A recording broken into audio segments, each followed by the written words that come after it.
12 elite soldiers, trapped in a canyon. Every escape route locked down by enemy guns. The storm made air support impossible, the rescue teams had failed, and the generals had already started writing the condolence letters. Then a woman nobody had ever noticed, a contractor who carried cold coffee and manila folders, walked to the center of the command tent and said 6 words. "I can get them out alone." The room laughed. She was already walking toward the door. If this story pulls you in, follow my channel, hit that like, and drop a comment with the city you're watching from. I want to see how far this story travels. The storm had been building since noon.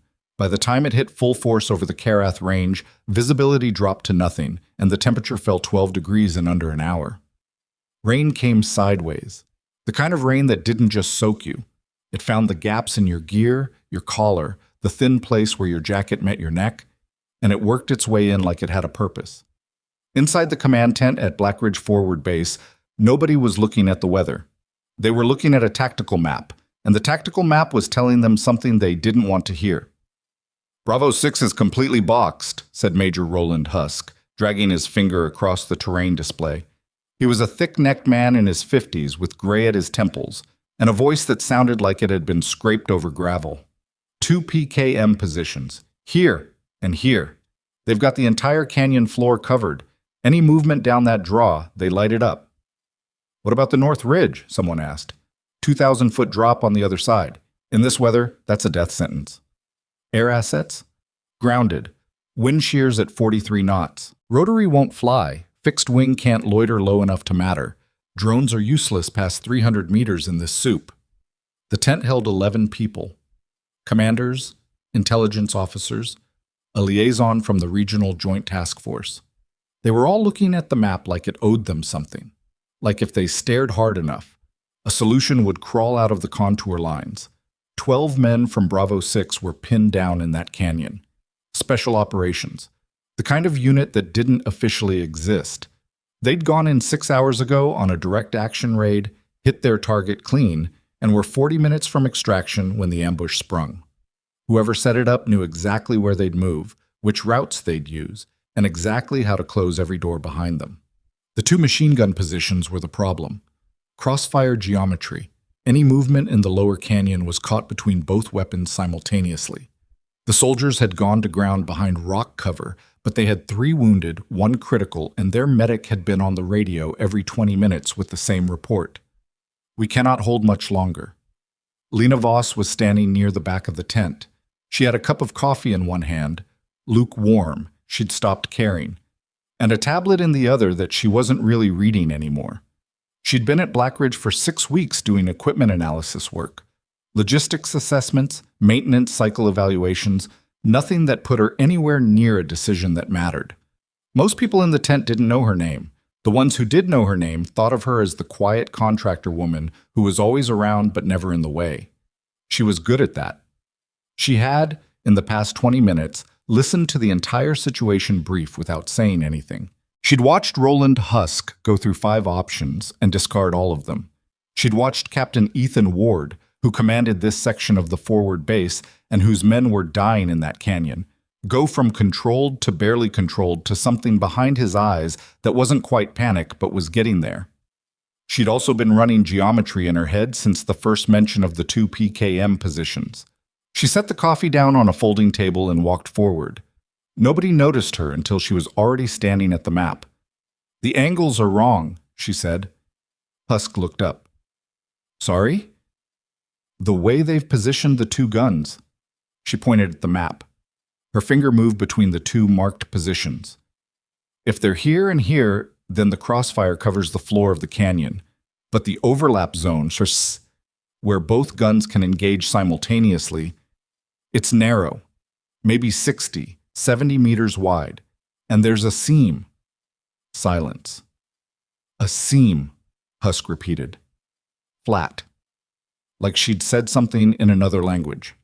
"Between the 2 weapons' effective arcs, the terrain forces it. This rock formation here breaks the line of sight from position 1, and from position 2 the angle's too steep to depress the barrel past this ridgeline without risking their own position. The crossfire looks complete on paper, it isn't. Ethan Ward straightened up slowly. He was younger than Husk by a decade, leaner, with the kind of face that had learned not to show much. But he was looking at her now. Really looking. "Who are you?" he said. "Lena Voss, equipment contractor." "What's your background?" "Logistics assessment?" He waited. That wasn't what he was asking, and they both knew it. "I've spent time in the field," she said. Husk made a sound that wasn't quite a laugh. "The field? That's helpful. Listen, Ms. Voss. Ms. Voss. I appreciate the input, but we have trained. I can get them out." The tent went quiet in a specific way. The way it goes quiet when something has been said that everyone in the room needs a second to process. Ethan Ward hadn't looked away from her. "Say that again," he said. "I can get to the canyon. I can neutralize both weapon positions from above. I can open a corridor wide enough for 12 men to move through, and I can hold it long enough for them to reach the secondary extraction point at grid November 7. Husk actually laughed this time. It wasn't mean. It was just genuine disbelief. Alone. Alone. Through that. He gestured vaguely at the tent wall, where the rain was loud enough that they'd all been speaking slightly louder than normal for the past hour, without noticing. "The storm's not a disadvantage," Lena said. "It's cover. Their optical equipment degrades in this weather. Thermal's limited. If someone moves through that terrain quietly enough, they won't hear footsteps over rain that heavy. And you're going to move quietly enough." She didn't answer that. Ethan Ward stepped around the map table. He moved close enough that they were speaking at a lower volume, slightly apart from the rest of the room. "You have about 30 seconds, he said. "Convince me." She held his gaze. "The first gun, position 1, is located on the eastern ledge. Based on the audio profile from Bravo 6's last transmission, it's a 2-man crew. They've been firing in controlled bursts, which means they're conserving ammunition. That's a crew that plans to be there for a while, which means they're not moving, which means their position is fixed and predictable." She paused. "Predictable is exploitable. And the second position? Western face. Elevated. I heard 3 distinct rates of fire on the recording. Someone's been rotating between 2 weapons, or they've got an additional shooter. Either way, they're managing their arcs carefully, which means they know there are gaps. They know, which means they're watching for someone trying to find those gaps." She looked at the map once more. "Someone coming from the south, along the creek bed, staying below thermal line. They wouldn't be looking there. Nobody would come from there." "Why?" "Because there's no reason to," she said. "It looks like a dead end. The slope's too steep, the rock face is exposed. It's the worst approach to that position." "Which is exactly why you'd use it." "Yes." Another silence. Husk was talking behind them to the JTF liaison, low voice, probably saying something about liability and contractors in combat zones and this entire conversation being irregular. Ethan Ward wasn't paying attention to any of that. 3 wounded down there," he said. 1 critical. My medic says 2 hours at the outside before that changes." "I know. If you go in and you fail, I don't have a second option. There's no reserve play. You understand that?" "Yes." "And you're still standing here?" "Yes." He studied her for a long moment. Whatever he was looking for, some sign of bravado, some tell that she was bluffing, some explanation for who this woman was and why she was offering to walk into the worst situation he'd had in 4 years of running operations from this base, he didn't find it. What he found instead was stillness. The specific kind of stillness that isn't calm, because nothing has gone wrong yet. It was the kind of stillness that comes from having been somewhere worse. "Husk," he said, without turning around. "No," Husk said immediately. "I'm not asking." A pause. "She's a civilian contractor, Ward. If something goes, pull her file. Whatever clearance she has, whatever her actual background is, pull it. Do it in the next 10 minutes. He looked back at Lena. "And you, come with me." They went to a smaller section of the operations area partitioned off from the main tent. A cramped space with a folding table, 2 monitors showing drone feeds that were washing out in the rain, and a rack of radio equipment along one wall. Ethan pulled up the canyon terrain on a display and stepped back. "Walk me through your route," he said. She did. She did it in 11 minutes, which was faster than most of his trained operators would have done it, and she did it without hedging. She talked about the creek bed approach, the specific way she'd move through the exposed rock section, low, controlled, using the storm's noise discipline in her favor. She talked about the order of engagement. Position 1 first because it had the wider arc, position 2 second because the first shot would give the Western crew approximately 40 seconds of confusion before they understood the threat had repositioned entirely. 40 seconds is optimistic, Ethan said. 40 seconds is what I need, she said. I don't need more than that. He pulled up a weapons manifest. What are you taking? Suppressed rifle if you have one chambered in. We have 2 M4s with suppressors, both running 300 blackout. That works. Sidearm. Night optics. I need quality, not standard issue. Whatever your best GPNVG is. Those are assigned to, I know, whatever your best is. He almost said something about that. Decided not to. What else? Radio. Same frequency Bravo 6 is running. I'll need to talk to their element leader before I go in. That's Sergeant First Class Doyle Mackin. I need 2 minutes with him on comms. He needs to know what to listen for and what to do when he hears it. His men can't move until both weapons are down. If they move early, they die. Yes. Ethan sat down on the edge of the table. He was quiet for a moment. Outside, rain hammered the tent roof with the consistency of white noise. Why? He said. She looked at him. I need to know why you're doing this, he said. Not the tactical explanation, the real one. Lena was quiet for a moment. A few seconds. Long enough that he didn't think she was going to answer. Because they're going to die if I don't, she said finally. And I can stop that. And I've been in situations before where someone who could stop it didn't. She paused. I'm not interested in being that person. It wasn't a speech. It wasn't inspiring. It was flat and honest and slightly tired, the way things sound when someone has carried them for a long time. Ethan nodded. I'm sending you in with a remote tracker, he said. Non-negotiable. I need to know where you are. If you go dark for more than 30 minutes, I'm burning every asset I have to get a team to your last position. Understood. And Lena. He used her name for the first time. If this goes wrong, then it goes wrong, she said. But it won't. She said it the same way she'd said everything else. Not like a promise she was making to him. Like a fact she was reporting.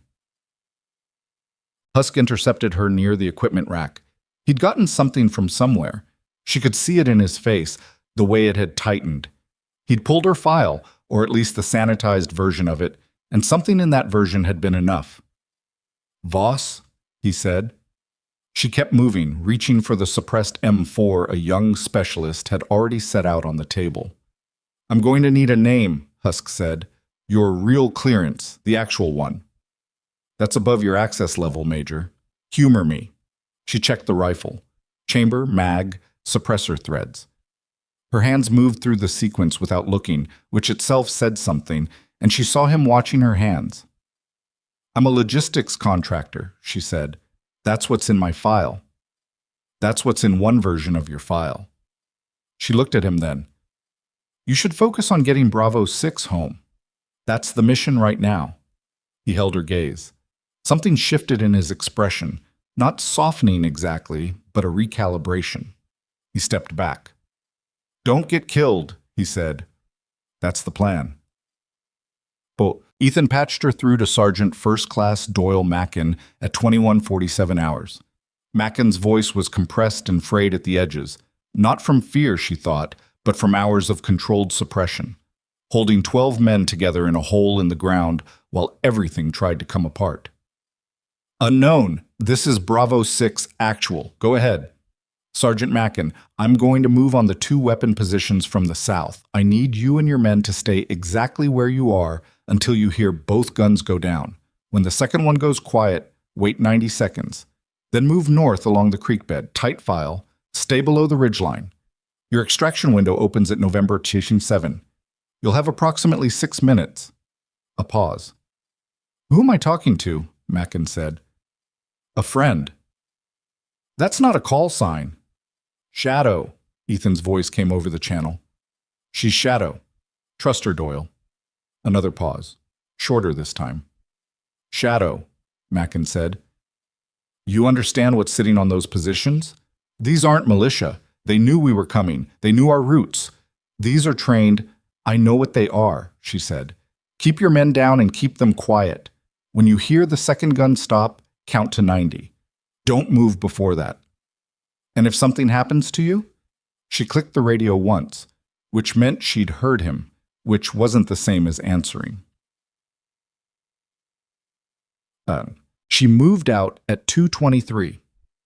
The storm hit her like a wall the second she cleared the tent line.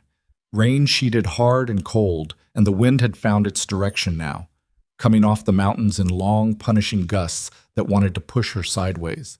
She let it push her slightly. Fighting wind burns energy.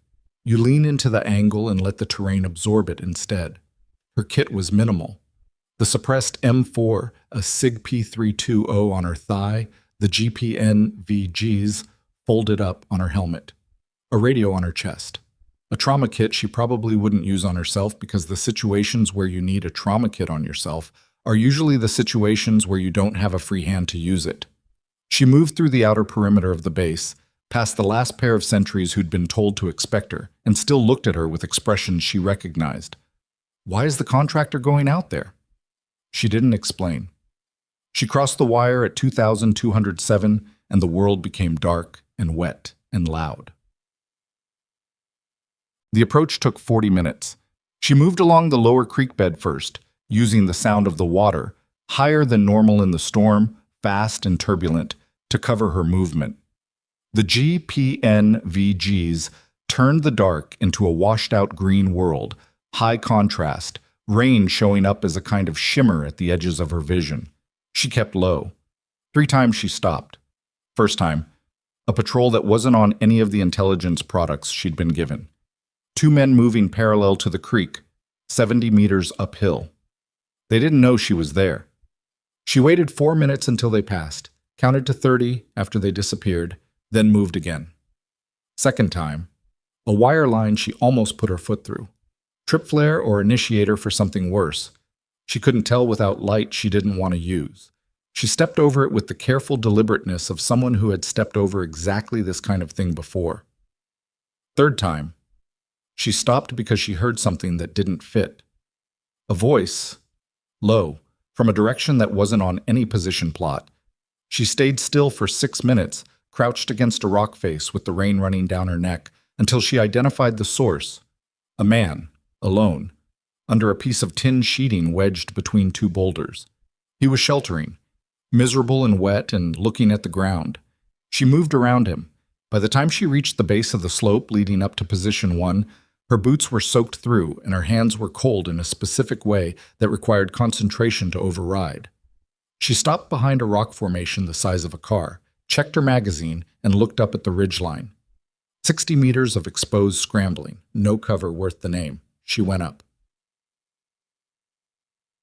Position 1 was exactly where the audio analysis said it was. She found it by the thermal bloom first, 2 bodies generating heat in the rain, and the weapon itself, a heavy machine gun on a bipod with a feed tray of linked ammunition covered by a piece of fabric someone had rigged as rain protection. The 2-man crew was doing what she'd predicted, sitting tight, managing their arcs, 1 man watching the canyon floor through optics, 1 man eating something from a can. She came in from behind and above. The suppressor handled the noise. 40 seconds later, position 1 was silent. She was already moving. Well, team, the enemy at position 2 would have heard nothing over the rain and wind, but they were trained, she'd said so herself. And trained people feel things sometimes before they hear them. A shift in the quality of silence, a particular absence where there should be something. She was 30 meters out from position 2 when the man on watch turned his head toward her. Not at her. Near her. He hadn't seen her. But something had changed in the world around him, and he was the kind of person whose body knew it before his mind did. She had about 4 seconds. She used 3 of them to close distance. The 4th one was the shot. The second gun fell silent. Below, in the canyon, 12 men heard the impossible. Both weapons, the 2 weapons that had owned their entire world for 6 hours, had stopped. Doyle Mackin grabbed his radio with one hand and his rifle with the other. Shadow, this is Bravo 6 actual. Confirm second position down. Say again. Confirm. Static. Then a single click. All elements, Mackin said, voice tight. Count to 90. Then we move north. Os. He was counting in his head, 71, 72, when one of his men grabbed his arm. Sergeant. Private Hollins. 22 years old from somewhere in Georgia. He was pointing up and to the west. I've got muzzle flash. Someone up there is still shooting. Mackin looked. He could see it. Sporadic. Moving. Not toward them. She's drawing fire, Mackin said quietly. She's pulling them off us. 79, 80, 81. She's drawing fire, and she's... Hollins stopped.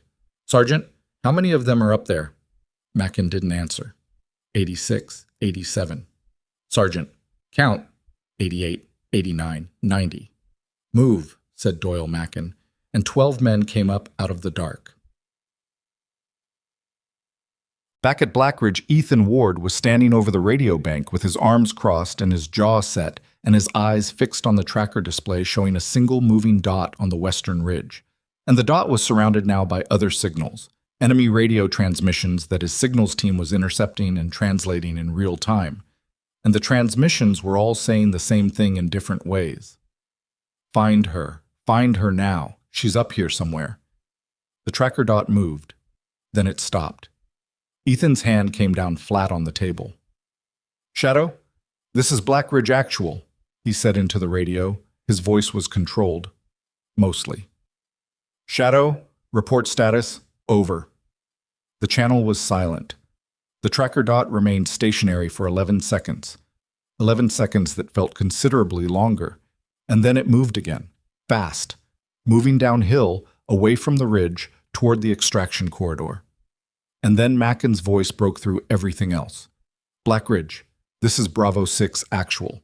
All 12 elements are moving. I say again, all 12 elements are mobile and moving. 1 minute to November 7. The operations tent went loud. Ethan Ward did not move. He kept his eyes on the tracker dot. It was still moving, but it was slower now, noticeably slower, and it was moving at an angle that wasn't quite the route she'd planned. Something had happened to her up there. He reached for the radio. Before he could key it, a voice came through.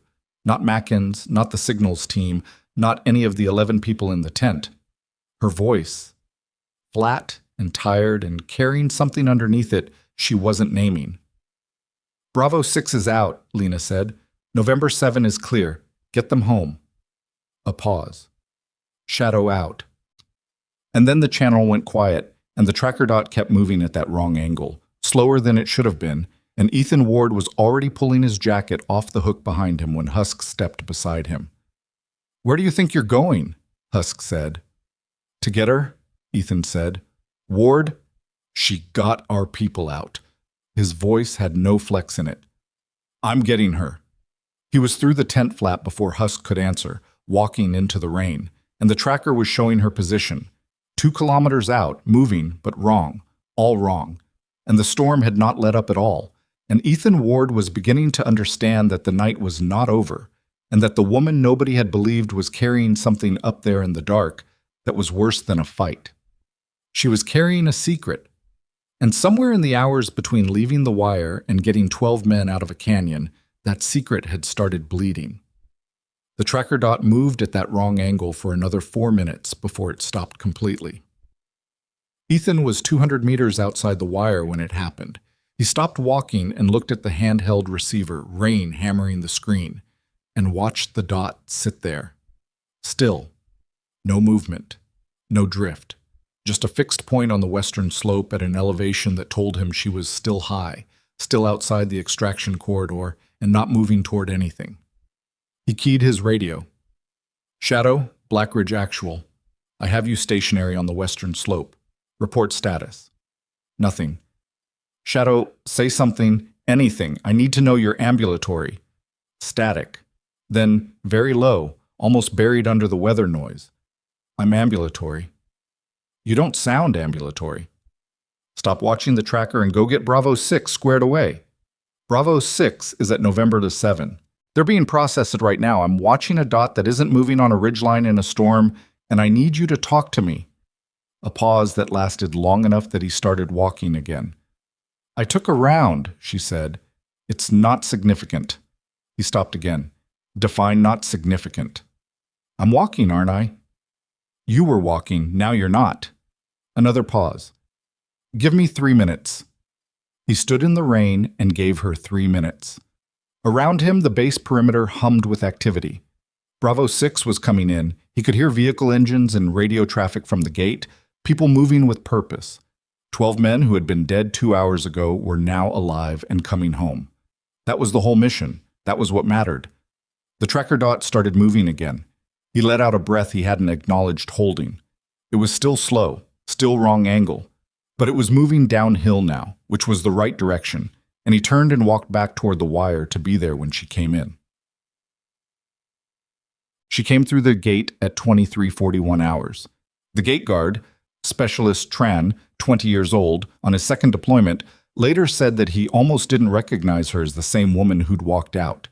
Not because of the wound, which was a through and through along the outside of her left thigh that had bled considerably but missed everything vital. It was something about the way she moved, like she'd put something on before she came back inside. A layer. The contractor face, the forgettable face, the face of a woman who carried folders and cold coffee. It didn't quite fit the same way anymore. She walked into the medical bay under her own power and sat down on a treatment table and let the medic, Staff Sergeant Ren Okafor, who was also patching up the 3 wounded from Bravo 6, cut her pants leg open and look at the wound without saying anything dramatic about it. Ren Okafor was not the type for drama. She cleaned it, assessed it, and started working. "Through and through," Ren said. "Clean. You're lucky." "I know. You need to tell me if you hit anything else. Sometimes when people are in it, they don't notice. Just the leg." "How long ago?" "About 40 minutes. Ren looked up from the wound, just briefly. "You walked on this for 40 minutes. Downhill helps." Ren made a sound that was not agreement and went back to work. "You're going to need antibiotics, and you're going to need to stay off it for at least a few days, I know." "I was going to say a week." "I know," Lena said again. She wasn't looking at the wound. She was looking at the far wall of the medical bay, where Private Hollins, the young soldier from Georgia who'd watched the muzzle flash on the ridge, was sitting with a bandaged forearm and a 1,000-yard stare that wasn't really fixed on anything. He was alive. They were all alive. 12 of them, including the critical case, a sergeant named Beaumont, whose name she'd gotten from the radio traffic during the operation, who was currently on a field surgery table with 2 medics working on him. She could hear them talking in that low, technical way medics talk when they're focused. Beaumont was going to make it. She'd heard enough of the clinical shorthand to know the difference. She looked back at the wall. Ethan Ward came in 15 minutes later. He looked at her leg, looked at her face, then pulled a folding chair up and sat down across from her without asking if she wanted company. "Beaumont's stable," he said. "Good. Bravo 6 is all accounted for. Mackin wants to talk to you. Later." "He's not going to let it go. 12 men don't forget the person who—" "Later," she said, flat. Not rude, just closed. He studied her. She was still wearing her kit. Ren had worked around it rather than make her remove it. And the suppressed M4 was leaning against the treatment table beside her. She hadn't put it down since coming through the gate. He noticed that. "You said it wasn't significant," he said. "It isn't. You bled through your pants down to your boot." "Through and throughs bleed. It wasn't significant." He leaned forward, elbows on knees. Rain still audible outside, but lighter now, thinning out. "You want to explain what happened up there? After the second position went down?" She was quiet for a moment. "The enemy commander had a reaction force. It wasn't on any intelligence product. 6 men staged about 300 meters north of position 2. When the second gun went down, they moved toward the ridge instead of withdrawing, which means they weren't protecting the weapon positions. They were protecting something else. Or someone." He waited. "I ran into them on the way down," she said. "It got complicated."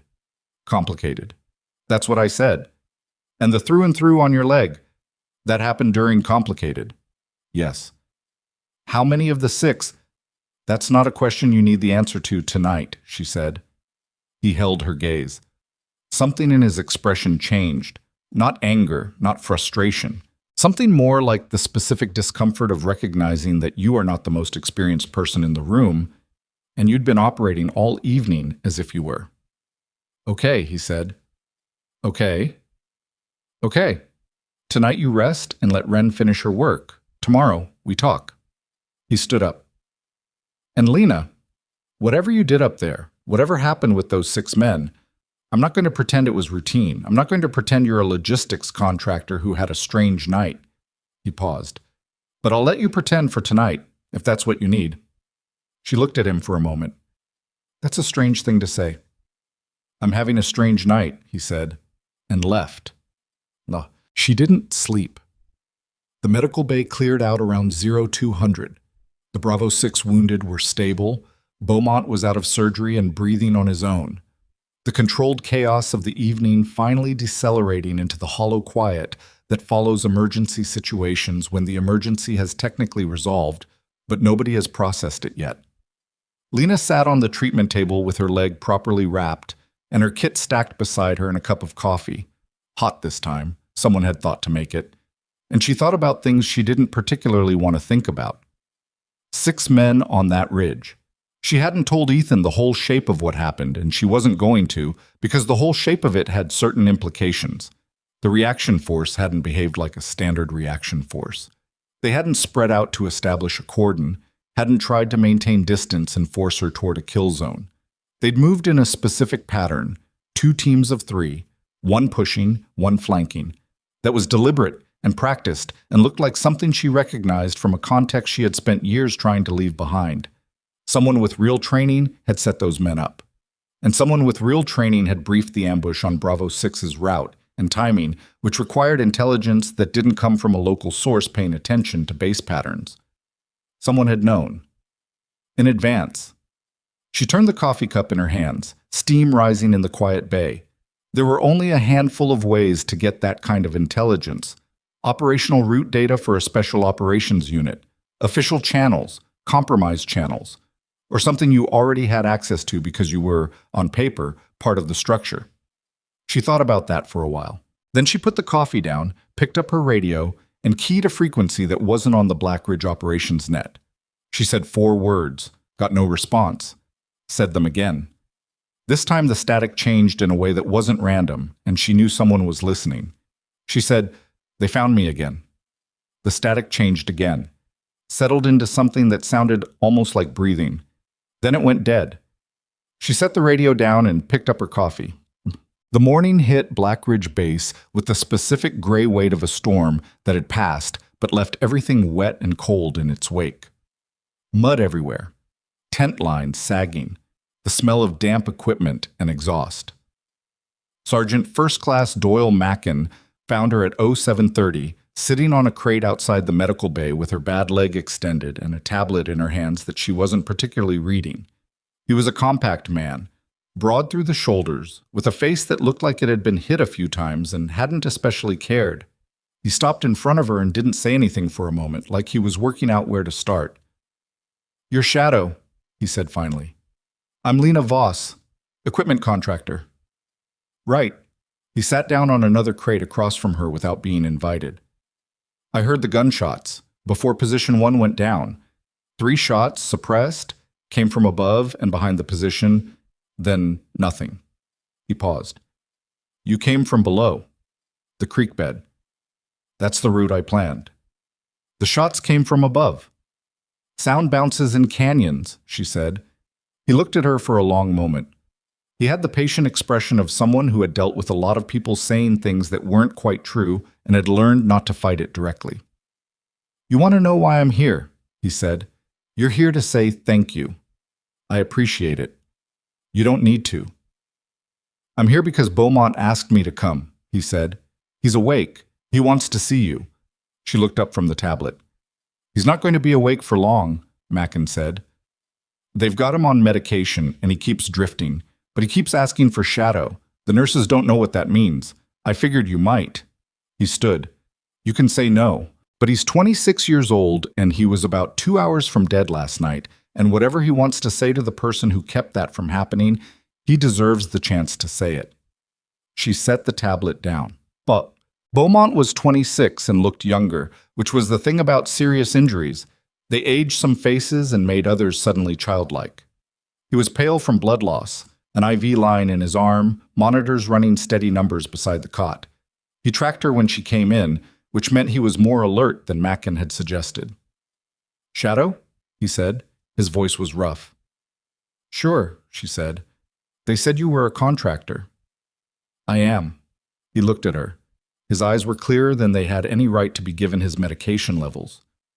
What kind of contractor takes out 2 crew-served weapons in a rainstorm and then fights through a reaction force with a gunshot wound? "The industrious kind," she said. Something flickered in his face. Not quite a smile.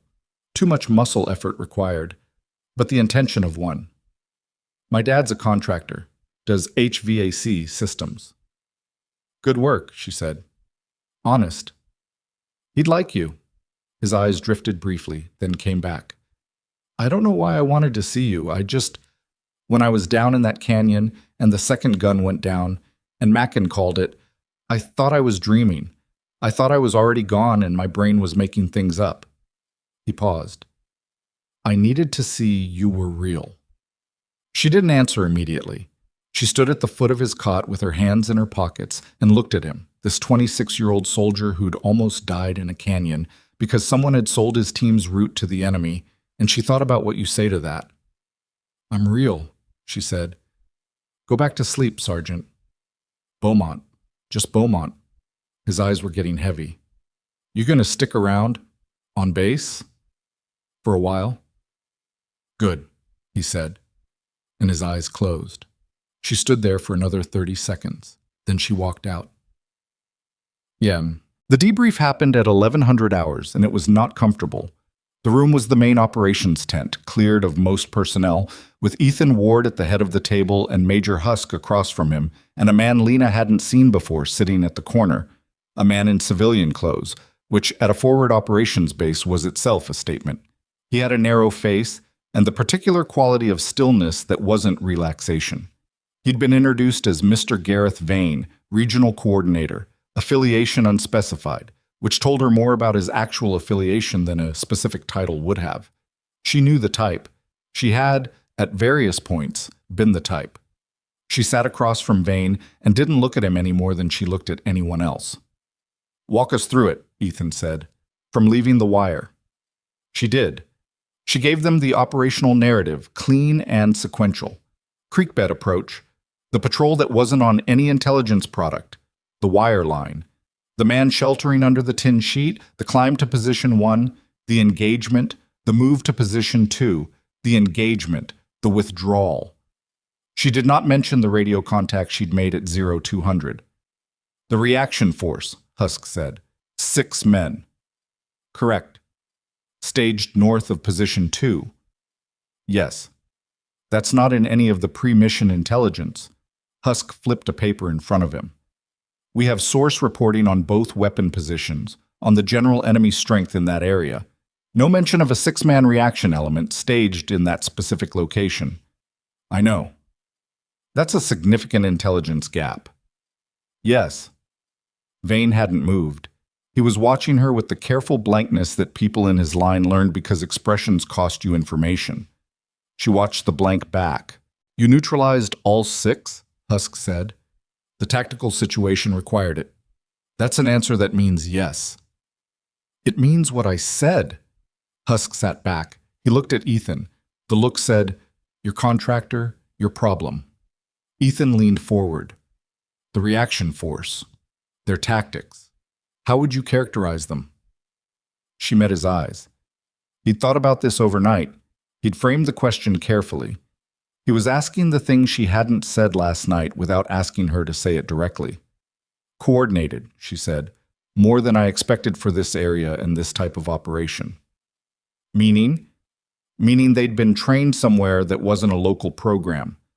The way they moved, bounding pairs, specific communication protocols, a holding element while the other pushed. It's a particular methodology. You recognize the methodology." "I've seen it before." Vane spoke for the first time. His voice was exactly what she'd expected, measured, pleasant, calibrated to sound like nothing in particular. "Where have you seen it before, Ms. Voss?" She looked at him. "I've been in the field, Mr. Vane, doing logistics assessments." "That's right. Logistics assessors don't typically recognize tactical methodologies from the way a reaction force moves under fire in the dark. You'd be surprised what you pick up." The silence stretched. Outside the tent, someone was running an engine somewhere, and it was the only sound for several seconds. "Ms. Voss," Vane said, "I'm going to be direct with you." "Please." "I've been in this region for 6 months. In that time, I've seen 3 separate incidents where operational security was compromised in ways that suggest internal access. Bravo 6's ambush last night is the most serious. Their route and timing were known to the enemy element before the mission launched." He paused. "That means someone with access to the mission brief provided that information." "I agree with that assessment," she said. "Which makes last night's operation more complicated than a successful rescue," he said. "Because it means someone in this structure, this base, this command chain, or the broader network it connects to, is passing information." "Yes. And yet you went out anyway, last night, with that knowledge." 12 men, she said. "That was the priority." Vane studied her. "You assessed the intelligence gap before you left. You knew the mission brief had been compromised. You chose to go anyway. If I'd raised the compromise question before the operation, it would have taken hours to investigate, and Bravo 6 didn't have hours. One problem at a time." Ethan Ward was looking at her with an expression she'd seen last night and still couldn't fully read. Not suspicion. Something more like the feeling of standing in a room and realizing the ceiling is higher than you thought. "Who are you?" Vane said, softly, without edge, like he was genuinely asking. "Lena Voss," she said. "Equipment contractor." Vane looked at Ethan, then back at her. He picked up the folder in front of him.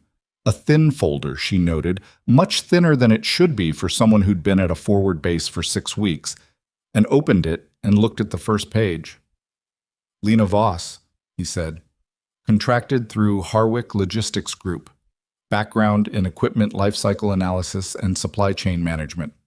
He turned a page. "Previous deployments? 3 positions over 4 years, all support roles, all clean record." He looked up. "There's a gap." "I took some time off." "How much time?" "A couple years." "Doing what?" "Traveling," she said. "Recovering from some health issues. Nothing dramatic." Vane closed the folder. "Nothing dramatic," he repeated. "That's right." He tapped the folder twice with one finger and then set it aside, which meant he was done with it, which meant he already knew it wasn't the real document. He'd been reading theater, testing to see if she'd hold or deflect. She'd deflected. He'd noted it. "The patrol you encountered," he said. "The one not on any intelligence product." "How many men?" 2. "Armed?" "Yes." "What happened?" "I moved around them." "They didn't see you?" "No." "In 40-knot wind and driving rain, you moved past a patrol at what range?" 70 meters. Vane looked at her without saying anything for a moment. Then he said, "Ms. Voss, in my experience, logistics analysts don't move at 70 meters past alert patrols in heavy weather without being detected." "In your experience," she said. "Yes."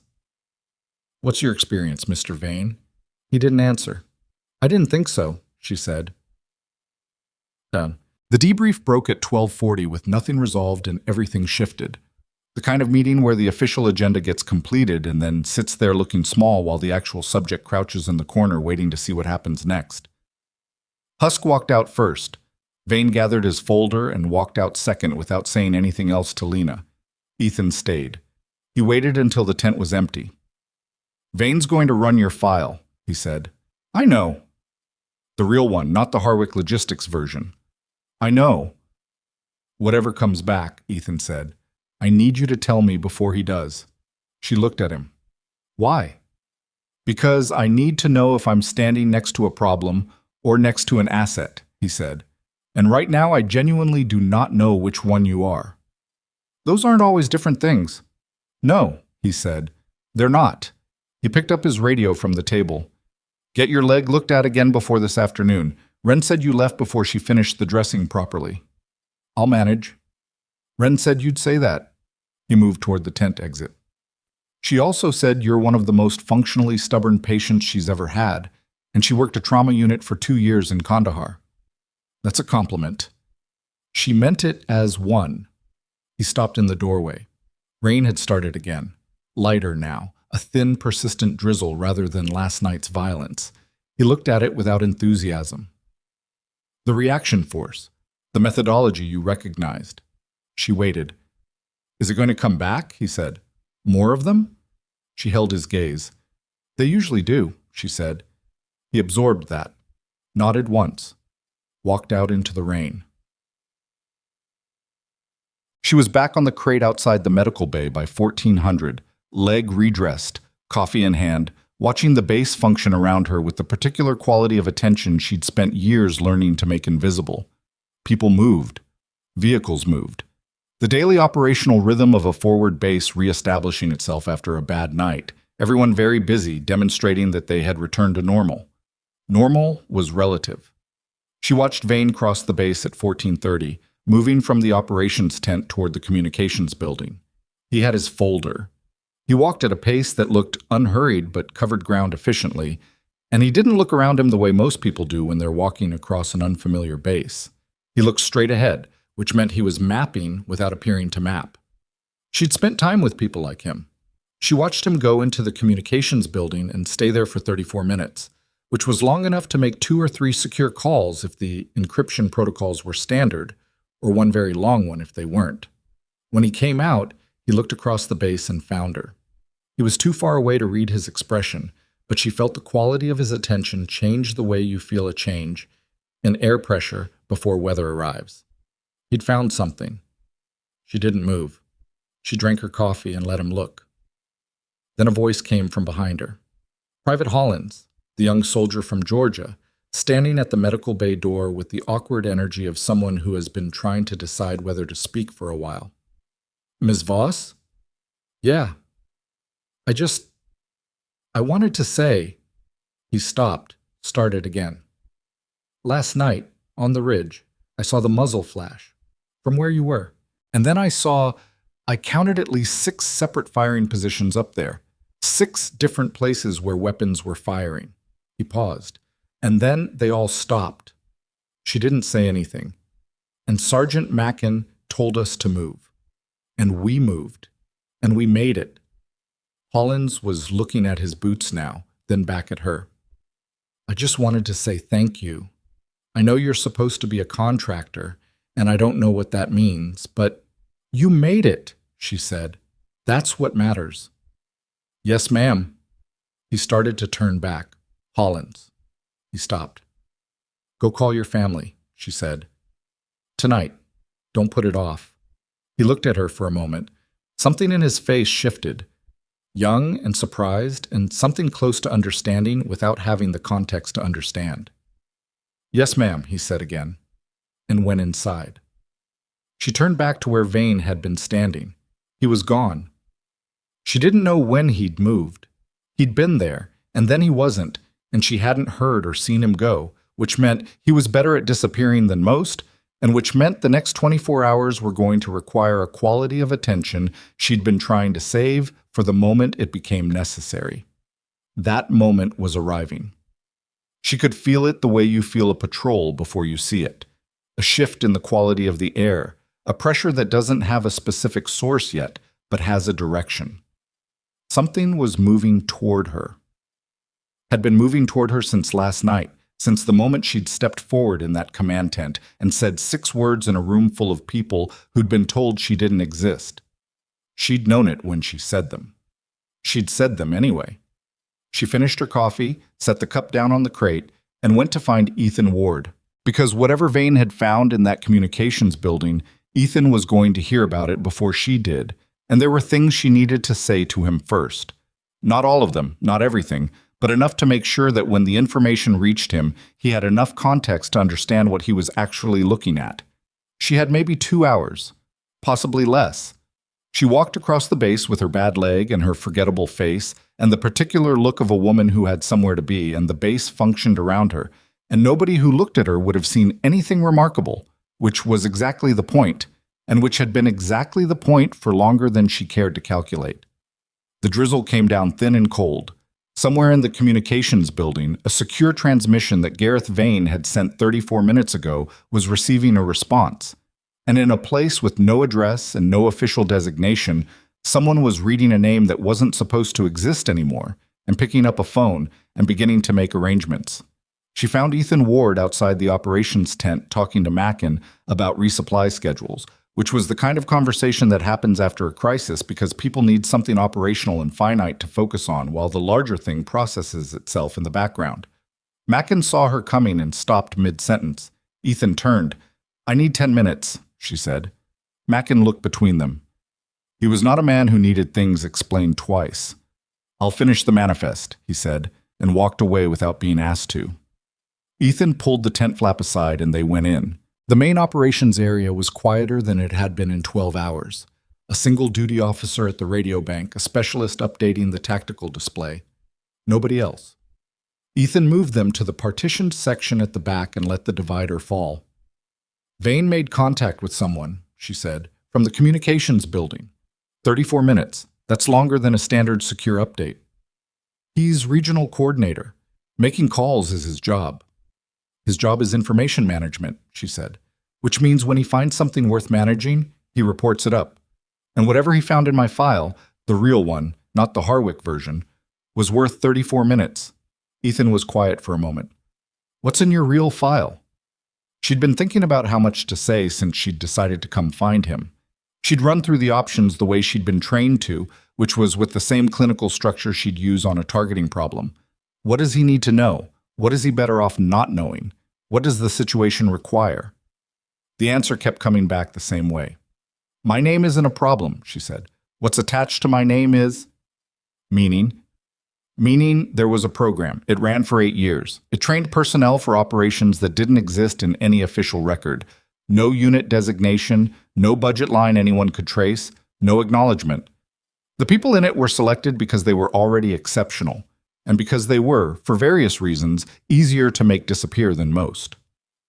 Ethan sat down slowly. Make disappear.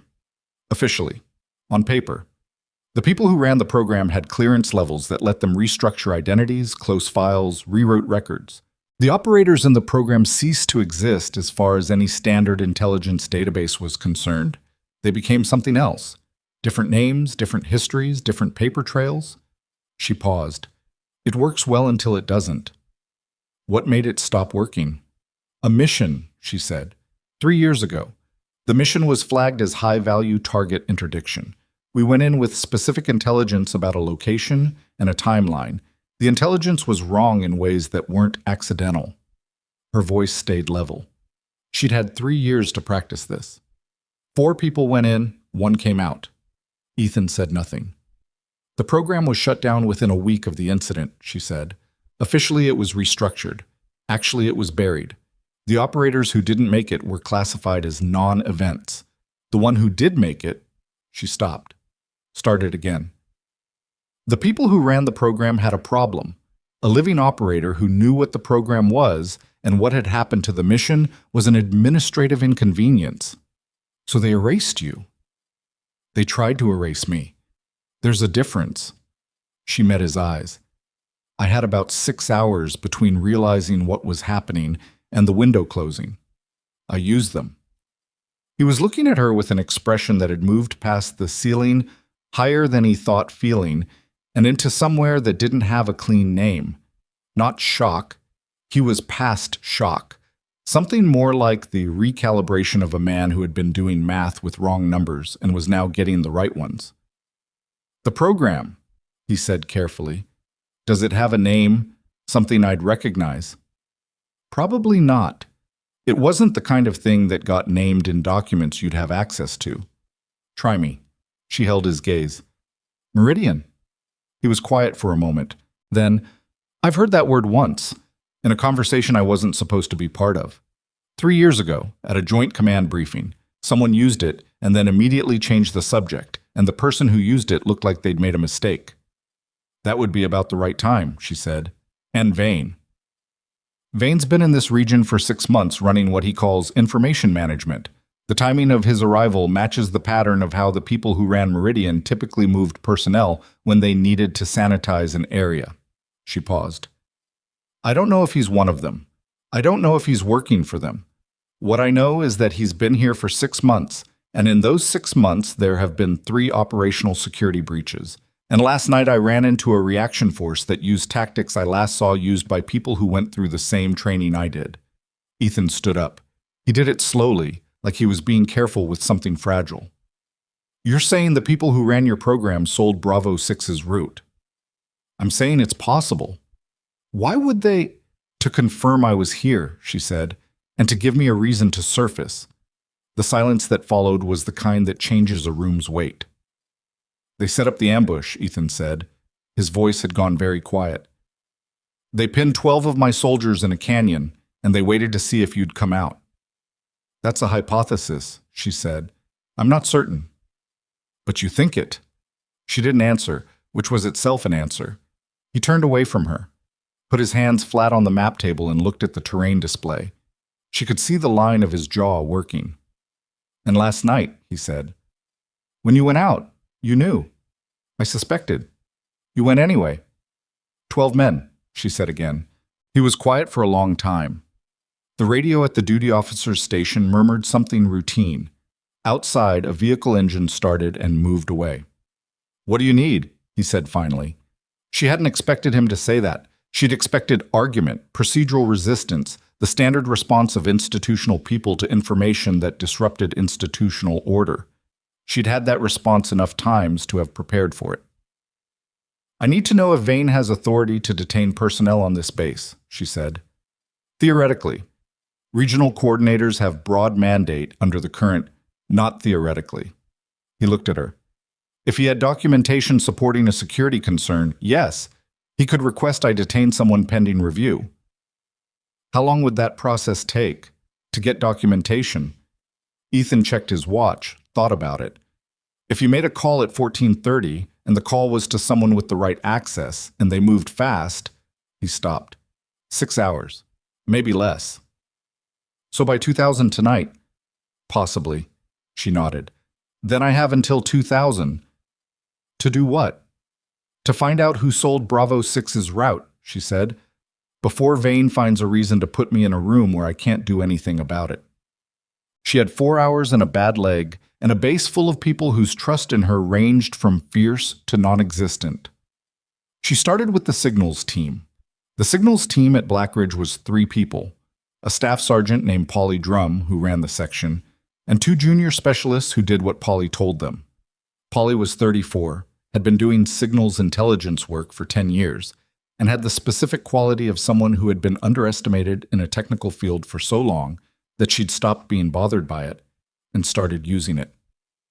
Lena found her in the signals bay at 15:10, surrounded by equipment and empty coffee cups and a focused quiet. Drum, she said. Polly looked up. She recognized Lena from the base. They'd had exactly 2 conversations, both brief, both professional. She didn't look surprised to see her, which was either good situational awareness or she'd already heard about last night. Contractor, Polly said, I need to look at something. The enemy radio traffic from last night, before the ambush launched.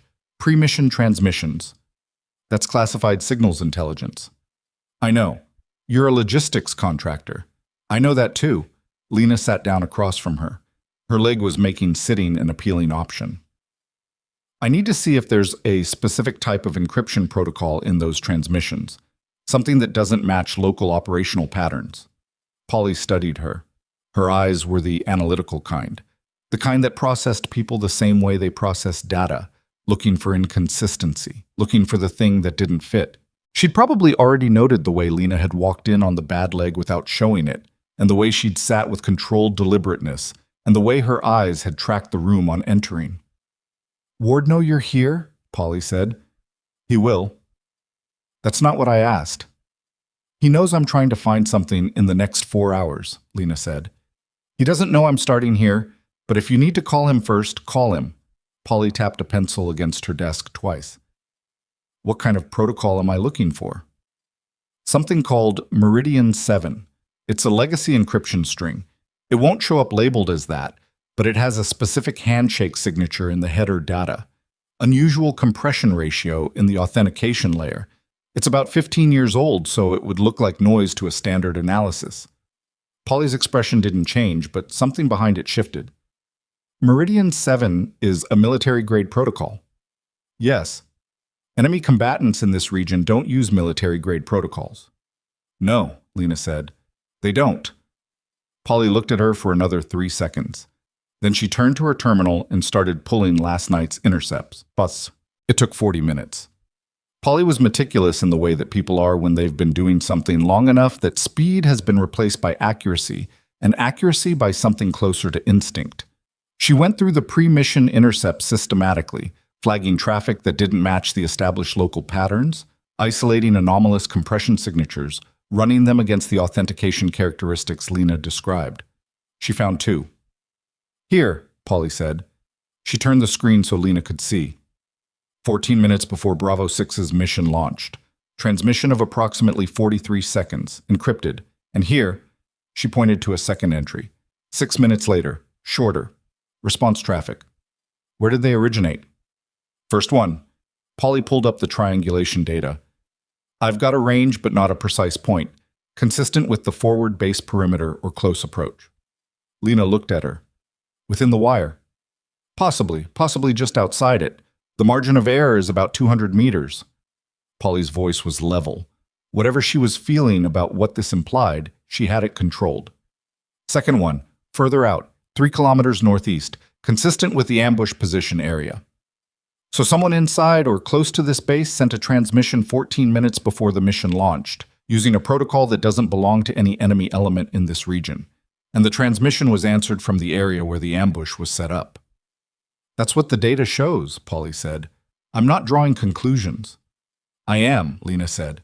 Can you trace the origin point more precisely? Narrow that 200-meter window? Not with what I have now. I'd need to pull the raw signal data and run a secondary triangulation. That takes time. How much? 2 hours. Maybe 2.5. Lena checked the time. 15:53. Start now, she said. Polly looked at her for a moment. Then she turned back to her terminal without arguing. She was crossing the base toward the operations tent at 16:20 when she saw Vane. He was coming out of the administrative building, the section that housed personnel records, base rosters, assignment documents. He had his folder, and he was walking with the same efficient, purposeful pace she'd observed before. He saw her at approximately the same moment she saw him. They were 40 meters apart. He changed direction toward her. She kept walking, which meant they were going to meet in the middle of an open area between 2 rows of equipment containers, which was not the worst place for this conversation, and not the best. Ms. Voss, he said. Mr. Vane. I was looking for you. He said it pleasantly, like it was a neutral fact. I was doing some work, she said. Signals work? She kept her expression even. He'd been watching her, or someone had reported to him. I had some questions about last night's intercept data for my assessment. Your equipment assessment. Yes. He looked at her the way he'd looked at her in the debrief, with the careful blankness, but there was something different in it now, something that had made a decision. I've been in contact with my supervisory structure, he said, regarding last night's operation and some anomalous information that came through regarding base personnel. Anomalous. Personnel who don't appear to be what their documentation indicates. He paused. I'm going to need you to come with me for a formal conversation, just precautionary. Am I being detained? It's a precautionary conversation. That's not an answer. Ms. Voss, Lena. Ethan Ward's voice came from behind her. She hadn't heard him approach, which meant he'd been close already and moving quietly, which meant he'd known where she was and had been watching. Walk with me. Vane looked at him. Captain Ward, this is a matter of... She's on my base, Vane. Under my authority. If you want to have a formal conversation with any of my personnel, you do it through me, with documentation and not in the middle of the equipment yard. His voice was controlled, but the control had an edge to it now. Do you have documentation? A pause. I'm in the process of... Then, when you have it, bring it to me, and we'll go from there. He looked at Lena briefly. Come on. And she fell in beside him, and they walked away. Vane didn't follow. How long have you been behind me? She said, low. Since the signals bay, he said. Polly called me. Of course she did. She was covering herself. I don't blame her. He kept walking, kept his voice down. Did she find something? 2 transmissions, pre-mission, last night, encrypted with a protocol that doesn't belong to any local element. She paused.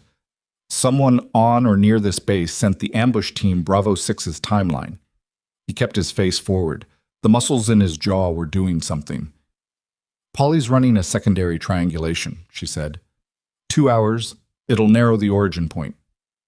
And Vane, he knows I'm looking at something. He may know what. She glanced sideways at him. He's moving faster than I expected. How long do we have? Less than I thought this morning. They reached the operations tent. He pulled the flap aside. Inside, the duty officer was on the radio, and the specialist was still at the tactical display, and everything looked exactly like normal base operations, which was the fragile normalcy of a place where the actual situation had become something the surface couldn't contain much longer. Ethan Ward went to the radio bank and said something quiet to the duty officer, who nodded and stepped away. Then he stood there for a moment with his back to her. I need to know something, he said. Ask. Last night, when you went out, he turned around. You went out knowing you might be walking into a setup, knowing there might be a reaction force you couldn't account for, knowing the people who want to find you might be using my soldiers as bait. He paused. And you went anyway. Not because you had to. You could have told me what you suspected. You could have let me make the call. There wasn't time to... There was some time, he said. Not much, but some. His eyes held hers. Why didn't you tell me? The honest answer was that she hadn't trusted him. Not because she'd assessed him and found him untrustworthy, but because trusting people was a mechanism she'd shut down 3 years ago in a specific burning building with 3 specific people who weren't coming out, and the mechanism had not fully restarted since. She didn't say that. I wasn't sure what I was dealing with yet, she said. And now? She looked at him. He'd come to the signals bay. He'd walked across an open area to put himself between her and Vane without documentation, without orders, based purely on a decision he'd made sometime in the past 6 hours about which side of this he was going to stand on. Now I'm more sure, she said. The base alarm went at 1712. Not the perimeter alarm, the internal one. 3 sharp tones through the PA system, which meant something inside the wire. Lena was on her feet before the 3rd tone finished. The radio on the duty officer's station came alive immediately.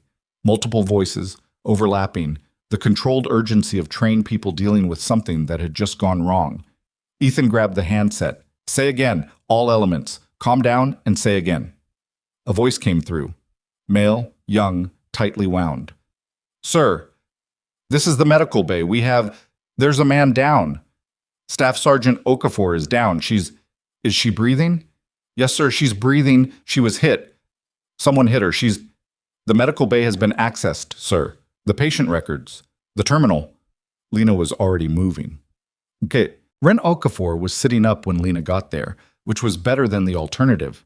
She had a cut above her eyebrow that had bled considerably down one side of her face, and the controlled expression of someone who was furious and concussed and trying to manage both simultaneously. Hollins was kneeling beside her with a bandage he wasn't entirely sure how to apply. I've got it, Lena said to him. He moved. She took the bandage, assessed the cut. Scalp laceration, deep but not critical, head wounds always looked worse than they were, and applied pressure with a practiced efficiency that had nothing to do with logistics assessment. What happened? She said. Someone came in through the back, Ren said. Her voice was steady, but there was something grinding underneath it. I heard the door and I turned and he hit me with something before I could... I didn't even see his face clearly. He was in base gear, looked like he belonged. How long ago? Maybe 15 minutes. I was out for... I don't know how long I was out. What did he access? Ren looked at her. The terminal. Patient records. And... She stopped. Beaumont. Check Beaumont. Lena was up before she finished the sentence. Beaumont was in the rear section of the medical bay, still in his cot, monitors still running. He was awake. The noise had woken him. And he looked confused and pale and alive. She checked the monitors. Checked his IV line. Everything intact, nothing tampered with. She let out a breath. Back in the main bay, Ethan had arrived with 2 of his senior NCOs. Ren was being assisted by Hollins and another medic. The room had the sharp quality of a situation that had just shifted from emergency to aftermath, which was its own kind of tension. The terminal, Ethan said to Lena. She moved to it. The screen had been logged out, not shut down, logged out, which meant someone had gone through the session properly, rather than just pulling the power, which meant they'd known the credentials or had something that spoofed them. The access log showed a session opened 11 minutes ago and closed 4 minutes later. She pulled the log. 7 minutes of access. Patient records for 3 individuals. The Bravo 6 wounded, all of them, and Beaumont specifically had been accessed twice. And one other record. She looked at it. Her own intake record. From last night. Ren's notes on the through-and-through wound, the treatment protocol, the medication administered. Specifically, her blood type, noted in the standard intake fields. And one field that Ren, being thorough in the way good medical staff are thorough, had noted in the intake assessment because it was relevant to treatment decisions. A scar pattern on Lena's left shoulder, described clinically as consistent with sustained physical trauma, multiple incidents, not consistent with standard civilian injury history. Not the kind of thing a logistics contractor would have. Not the kind of thing that belonged in a simple intake record. Ren had noted it because it was clinically relevant. Someone had just photographed it or copied it and sent it to someone who was going to find it very interesting. Ethan was reading over her shoulder. She felt him go still. "That's your record," he said. "Yes." "The scar notation." "Yes." He straightened. "Vane." "I don't know that it was Vane directly. He may have someone on base working with him." She closed the log. "But it doesn't matter who physically walked through that door. What matters is that in the next..." She checked the time. 40 minutes, someone is going to have a physical medical assessment that confirms I'm not who my file says I am, and they're going to use it. Use it how? To argue I'm a security threat, unauthorized personnel in a forward operating area under false identity. She looked at him. At that point, Vane doesn't need documentation from his supervisory chain. He can request my detention as an immediate security measure. I won't authorize it. You may not have a choice, she said. If he escalates above you, let him try. His voice had the flat certainty of a man who had made a decision and was not reconsidering it. She'd been around enough decision-makers to know the difference between that and bravado. It wasn't bravado. Ward, she said. Ethan, he said, we're past Ward at this point. She looked at him. Ethan, if you stand in the way of this and it goes wrong, it won't just affect you. It'll affect Bravo 6. This base, every operation that runs out of here. Then it goes wrong, he said. That's my call to make. She held his gaze for a moment. He looked back at her steadily. Polly's triangulation, she said finally. We need those results. I'll get them. He pointed at Ren. You stay with her until the medic clears her, and you stay in this building. That's going to slow things down. It's going to keep you in one place where I know exactly where you are, and so does Vane, and if he moves on you without documentation, he has to do it in front of witnesses. He moved toward the door. Stay. She almost argued. The words sat there for a second between them. Fine, she said. He left. She turned back to Ren, who was looking at her with one eye slightly swollen, and the direct expression of a woman who had spent a career in environments where she learned to accurately assess what she was looking at. You want to tell me what's actually happening? Ren said. You have a concussion, Lena said. You should rest. I have a mild concussion, a 6-stitch laceration, and complete situational awareness, Ren said. Someone came into my medical bay and hit me over the head to access your patient record specifically. I'd like to understand why. Lena sat down in the chair beside her. Her leg was aching in the steady way that reminded her it existed whenever she started thinking about something else. The short version, she said, is that I'm not who my file says I am. People who don't want me operational have been trying to locate me, and last night I apparently made myself very easy to find. Ren absorbed that. The scar notation.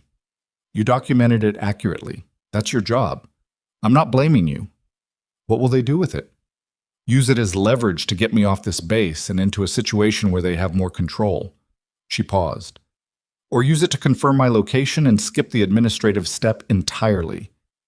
Ren was quiet for a moment. Option 2 sounds worse. Yes. Which is more likely?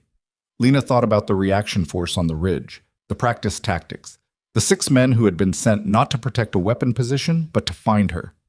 I don't know yet, she said, but her hands, resting on her knees, had stilled in the way they stilled when she was moving from assessment to preparation, and some part of her that operated below the level of conscious decision had already started answering that question. Outside the medical bay, the base ran its normal rhythms. Engines, radio traffic, the mundane machinery of a military installation doing what it did. And somewhere on those grounds, or just outside them, something was also preparing. She could feel it, the way you feel the second gun swinging toward you before it fires. Polydrum's results came in at 1,748. Ethan walked them into the medical bay himself, printed on 2 sheets of paper that he'd folded once and carried in his jacket pocket. And when he came through the door, he looked at Lena first, and then at Ren, and then at the paper in his hand like he was still deciding what to do with what was on it. Ren read the room and stood up. I need to check on Beaumont, she said, and went to the back section without being asked. Ethan sat down and unfolded the paper. Polly narrowed the origin window, he said. 90-meter radius, not the perimeter. Inside the wire. Lena looked at the triangulation overlay he'd placed on the small table between them. The radius circle sat over the northeastern quadrant of the base, administrative buildings, the communications section, and the regional coordinator's assigned workspace. That's Vane's building, she said. That's Vane's building, he confirmed. And 3 other buildings within the radius, armory, personnel records, and the fuel management office. Who has access to all 4? On paper, 12 people. Base personnel with administrative clearance. He tapped the sheet, but Polly cross-referenced the base access logs from last night. 14 minutes before Bravo 6 launched, which is when the first transmission went out, there were 2 card swipes in that radius. One at the communications building, one at personnel records. Who? He looked at her. Something in his face was doing the particular work of a man who had followed a line of logic to an answer he didn't want. Vane swiped the comms building at 1847, he said. That's not a surprise. He uses it regularly. And personnel records. A base specialist named Tate Corin, 23 years old, been here 4 months. He set the paper down. He's the one who pulled Bravo 6's mission brief for the operation order distribution at 1851. 4 minutes after Vane's comms building swipe. Yes. They looked at each other across the small table. Corin has access to operational documents, she said. Support staff, distribution function. He packages the brief, sends it to the required recipients. He doesn't originate anything. He's a copy clerk, essentially. And last night, he packaged the brief and then transmitted data on a legacy encryption protocol to a position 3 kilometers northeast. That's what the signal's data says. Where's Corin now? At his duty station. Ethan's jaw was set. I have 2 people on him. Casual. He doesn't know he's being watched. Don't bring him in yet. I know. He picked up the paper, folded it again. Vane's going to move before I have enough for a formal complaint. Whatever he pulled from your medical record, if it went up his chain in the last hour, there's already a response being drafted. Ethan, he looked at her.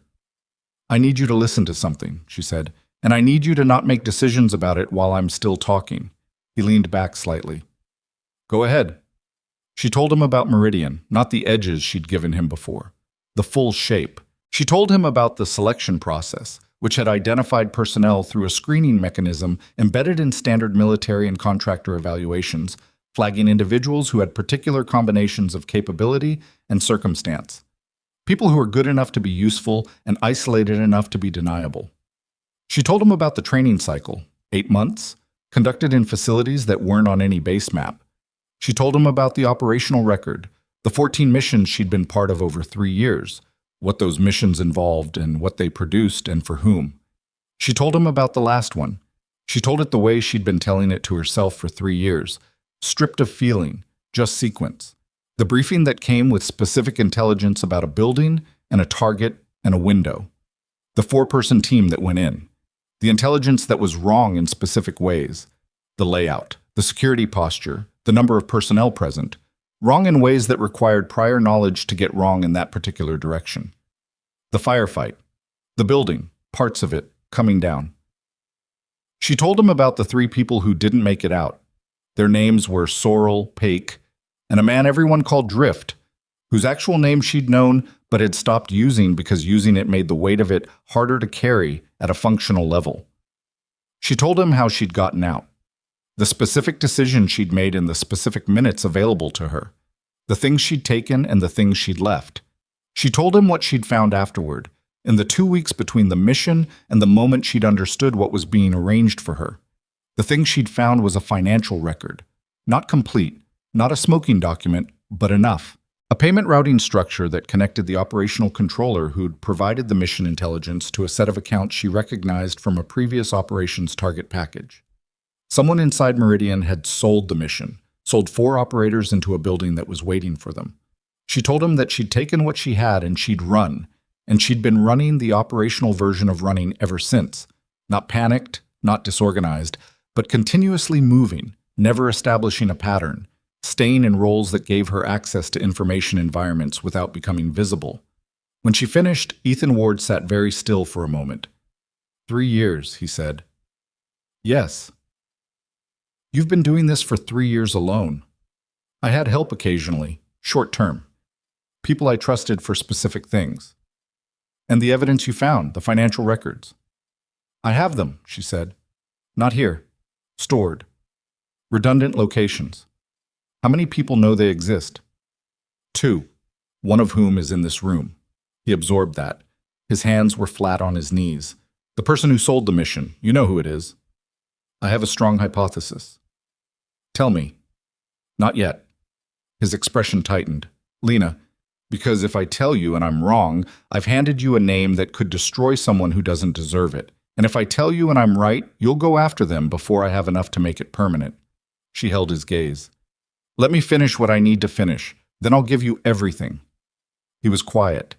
She could see him working through it. The institutional instinct to take control of the situation pressing against the pragmatic assessment that she'd been running this problem for 3 years and he'd been in it for about 18 hours. Vane, he said finally. Is he the one who sold the mission, or is he cleaning up after someone who did? That's the question I've been working on since last night, she said. I don't know yet. What I know is that he's connected to the structure that ran Meridian. Whether he's a principal or an instrument, I don't know. And Corin. Corin is probably an instrument. Someone got to him. Money, leverage, ideology. I don't know which, but he's 23 and 4 months into a deployment. People in that position who get compromised are usually compromised by something uncomplicated. Ethan stood up. He walked to the medical bay door and stood there for a moment looking at the frame, not through it. His back was to her. I have 12 soldiers on this base who are alive because of you, he said, and I have an operator who's been running alone for 3 years because the people who should have protected her didn't. He turned around. What do you need from me right now, specifically? Access to Vane's communications log from the past 6 hours. I need to know who he called and when. That requires Polly can pull it if you authorize it. It's a significant overstep of my... Yes, she said. It is. He looked at her. Anything else? Corin, I need someone to keep him in place without spooking him. If he realizes we're looking at the transmission, he'll make contact and we lose the thread. Done. What else? Time, she said. 2 hours. Maybe less before Vane moves. I'll handle Vane. Ethan? I said, I'll handle it. He opened the door. Stay here. You keep saying that. You keep ignoring it. I stayed this time. You stayed because your leg is giving you trouble and you know it. He held her gaze for a moment. I'll be back in 40 minutes. He left. She sat in the empty medical bay with the quiet in her leg and the particular feeling of a situation that was compressing toward a point. She'd felt it before. The hours before the Meridian missions had a specific quality, a narrowing, like a corridor getting tighter, where the available options reduced themselves one by one until there was only the thing in front of you and the question of whether you were going to do it. She heard Wren come back from the rear section. "He asleep?" Lena said. "Beaumont?" "Yes." Wren sat down across from her. The cut above her eye had been properly dressed now, a neat strip of closure tape and a small bandage. The swelling was developing into something impressive. "Your captain is intense." "He's not my captain." "He came back twice while you were talking," Wren said. "Stood outside the door. Both times he decided not to come in and walked away." Lena looked at her. "Checked on you through the window the second time," Wren said. Neutral. Not making anything of it. Lena said nothing. "I was a trauma surgeon before I was a field medic," Wren said. "Did 2 years at a level 1 center. You see a lot of people come through a trauma bay. You develop a particular way of reading what's happened to a person physically." She paused. "Not just the acute injury, the history." "Wren." "I'm not asking. I'm just telling you what I see." She looked at her hands briefly. "I've seen a lot of soldiers come through, long-term operations, repeated deployments. The body accumulates a record, and then I've seen a smaller number of people who have a different kind of record." She looked up. "Not more injury, just different distribution, different pattern, like the body learned something very specific a long time ago and the learning shows." "You'd make a good analyst," Lena said. "I'm a good doctor," Wren said, "which means I notice things and I keep them to myself unless they're relevant." She paused. "Whatever's happening on this base tonight, if you need medical support, operational medical support, someone who can work fast and not ask questions afterward, you have a concussion." "Mild concussion," Wren said. "I've operated through worse." Lena looked at her. A woman who'd been hit over the head in her own medical bay and was sitting here an hour later offering to help without knowing the full shape of what she was offering to help with. "Thank you," Lena said. "Don't thank me. Just tell me if you need me. Chas." Ethan was back in 38 minutes. He came in with Polly Drum behind him, which wasn't what Lena had expected, and Polly had a tablet and the expression of someone who had pulled a thread and found something bigger attached to it than she'd planned on. "Tell her," Ethan said. Polly sat down. She put the tablet on the table between them. "Vane's outgoing communications for the past 6 hours. I pulled the header data. I can't access content without a higher authorization, but I can see traffic volume, duration, and routing. And 3 calls, first at 14:32. That's the one you identified this afternoon, 22 minutes. She swiped the tablet. Second call at 16:51, 14 minutes. Both routed through the standard regional coordinator secure channel. And the third? That one's different. Polly's voice had shifted slightly, not uncertain, but careful. The third call went out at 18:03, not through the regional coordinator channel. Different routing entirely. I traced it through 2 relay points before it disappeared into a network I don't have visibility on. When did that call end? Lena said.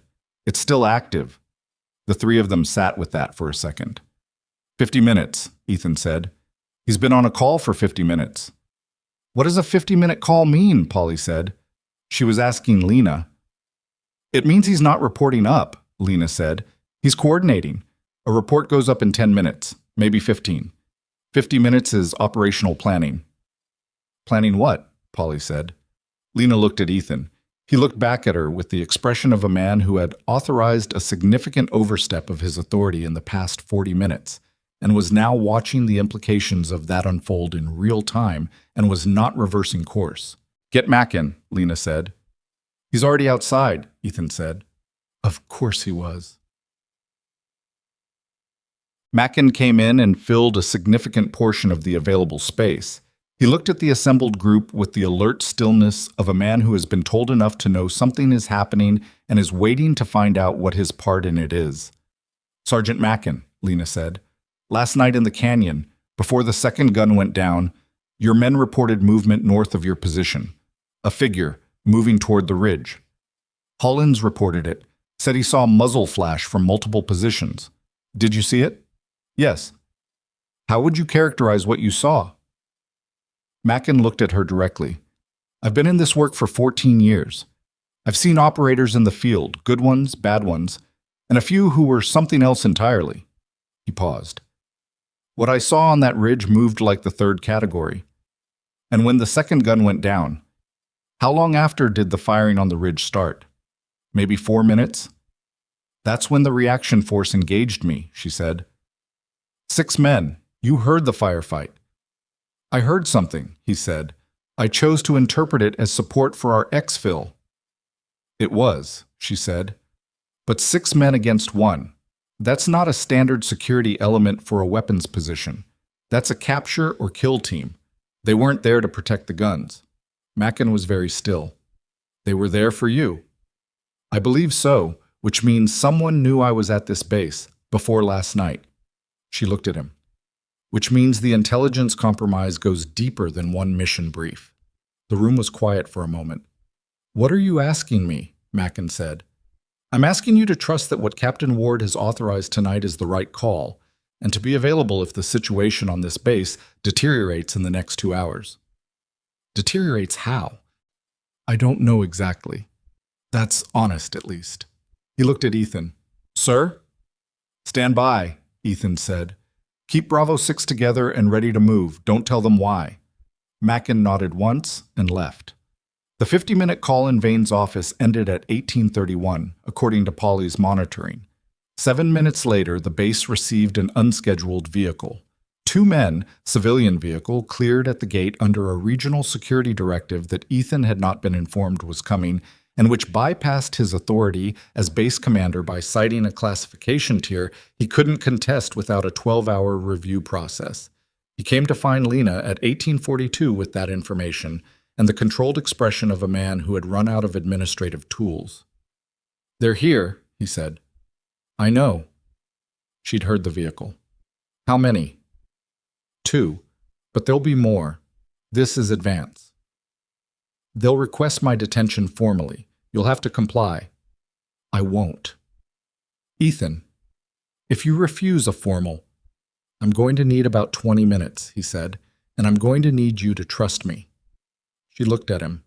He was standing in the doorway of the medical bay with the base running its evening operations behind him, and 2 men in a civilian vehicle somewhere on those grounds. And he had the look of a man who had made a decision and was not explaining it, because explaining it would take time he'd just said he didn't have. 20 minutes, she said. He left at a pace that was not quite running, but covered ground like it was. She stood up. Her leg ached. She picked up the suppressed M4 from where it had been leaning against the treatment table all day.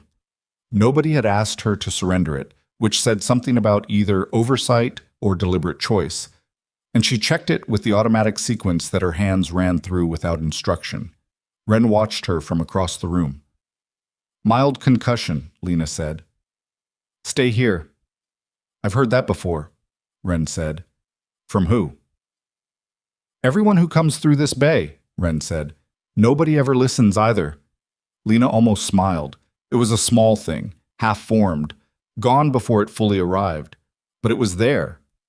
She moved to the window at the side of the medical bay, a narrow strip of glass at head height, and looked out at the base. The civilian vehicle was parked near the administrative building. 1 man was outside it, standing in that specific way that was not casual. The second man was presumably with Vane. Somewhere on this base, Tate Corin was at his duty station not knowing he was being watched. Somewhere in a communications routing network Polly didn't have full visibility on, the threat of a 50-minute call was still warm.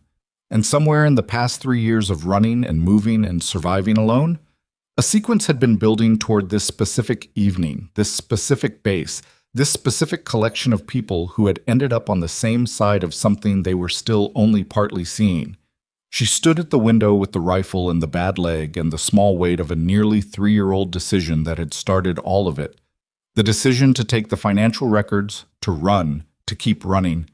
And she waited to see what 20 minutes would produce.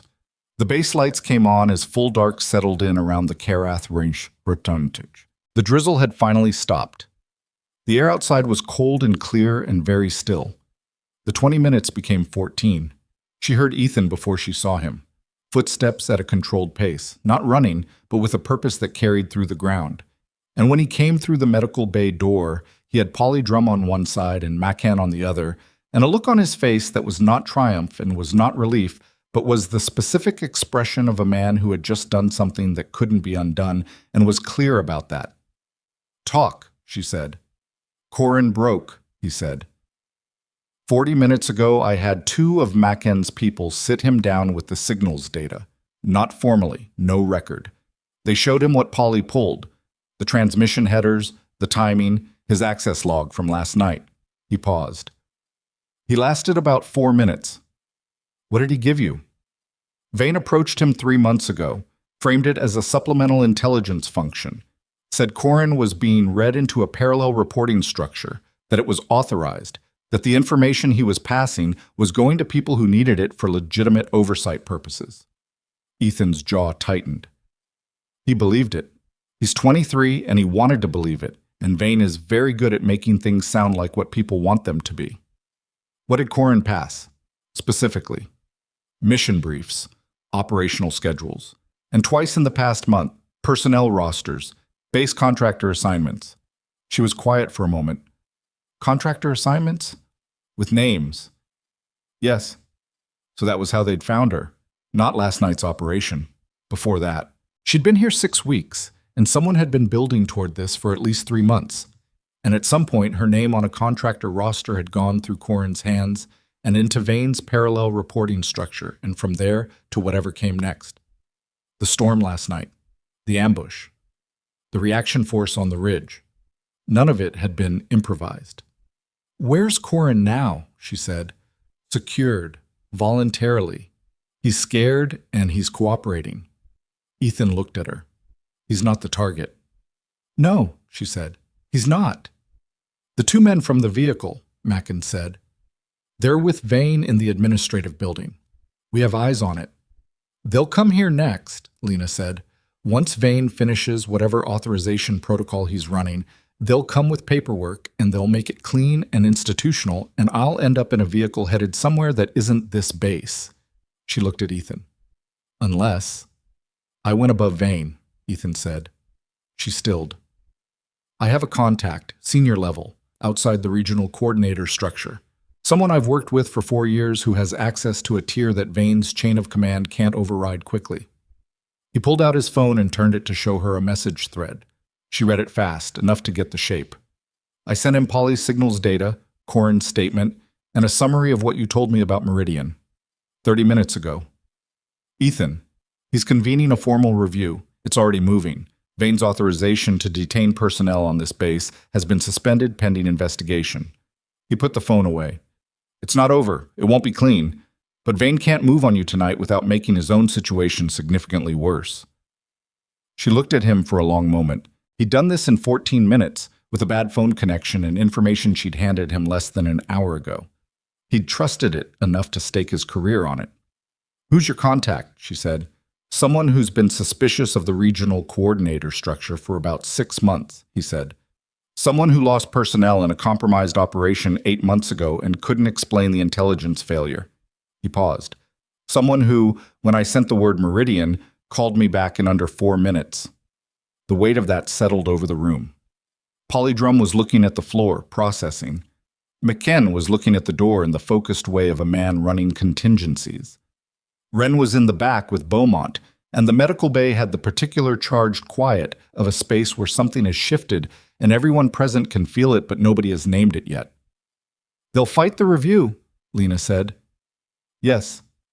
Vane has people. The structure that ran Meridian has people.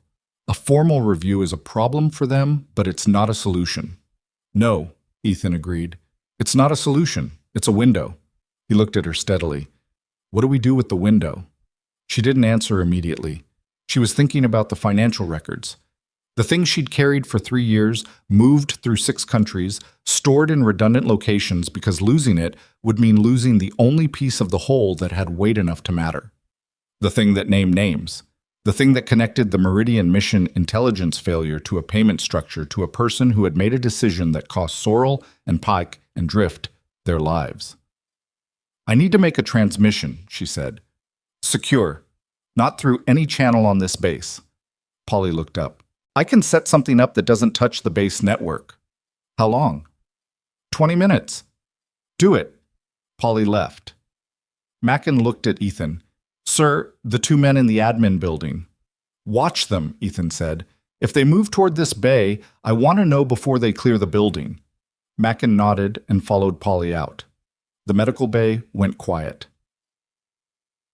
Ethan sat down across from her. He did it the way he'd done everything in the past 24 hours. Without asking, without preamble, because they were past the part where those things were necessary. The hypothesis you wouldn't give me, he said. The person who sold the mission. She looked at him. The review is moving, he said. Vane's structure is going to start closing doors in the next few hours. Whatever you have needs to be in the right hands before that happens. He paused. Give me the name. She sat with it for a moment. Not because she was still deciding. She'd decided in the medical bay 2 hours ago, probably before that, probably the moment she'd walked up to his map table in the command tent and said 6 words and chose to step back into the world that had tried to erase her. The operational controller for Meridian, she said. The person who ran mission intelligence, who provided target packages, who had direct authority over what information the teams received before they went in. She paused. His name was Aldrich Soren, Senior Intelligence Officer, officially assigned to a regional analysis division. Unofficially the central node of everything Meridian ran. Was. He resigned his position 14 months ago, officially for health reasons. Unofficially, I think the program being buried made his position untenable, and he moved laterally into the private intelligence sector. But he's still connected. He's connected to the financial structure that paid him for the mission compromise, which is connected to the organization that had an interest in what the Meridian team was targeting that night. She looked at her hands briefly. The target was a logistics network, not weapons. Money movement, funding routing specifically. We were there to capture documentation. She paused. The people who funded that network didn't want it documented. They paid Soren to make sure it didn't happen. And Vane. Vane worked under Soren during the Meridian operational period. I can't prove he knew about the compromise specifically. What I can prove is that his current activity, the personnel monitoring, Corin, the parallel reporting structure, the authorization to detain, is consistent with sanitizing residual exposure, closing loose ends. You're the loose end. I'm the one who walked away with the documentation, she said. Yes. Ethan was quiet for a moment. Outside somewhere, she could hear a vehicle engine, not moving, idling. The 2 men from the administrative building maybe, or a base vehicle running its normal schedule. She couldn't tell from here, and she noted that she couldn't tell, which was a data point. Where's the documentation? He said. In about 40 minutes, she said. It's going to be in the hands of 3 separate people who don't know each other in 3 separate locations, with instructions to distribute it simultaneously to 6 oversight bodies if they don't receive a specific confirmation from me within 48 hours. He stared at her. You've been planning this. I've been planning for the possibility that I'd end up in a position where I couldn't control the distribution myself, she said, in which case the dead man switch does it.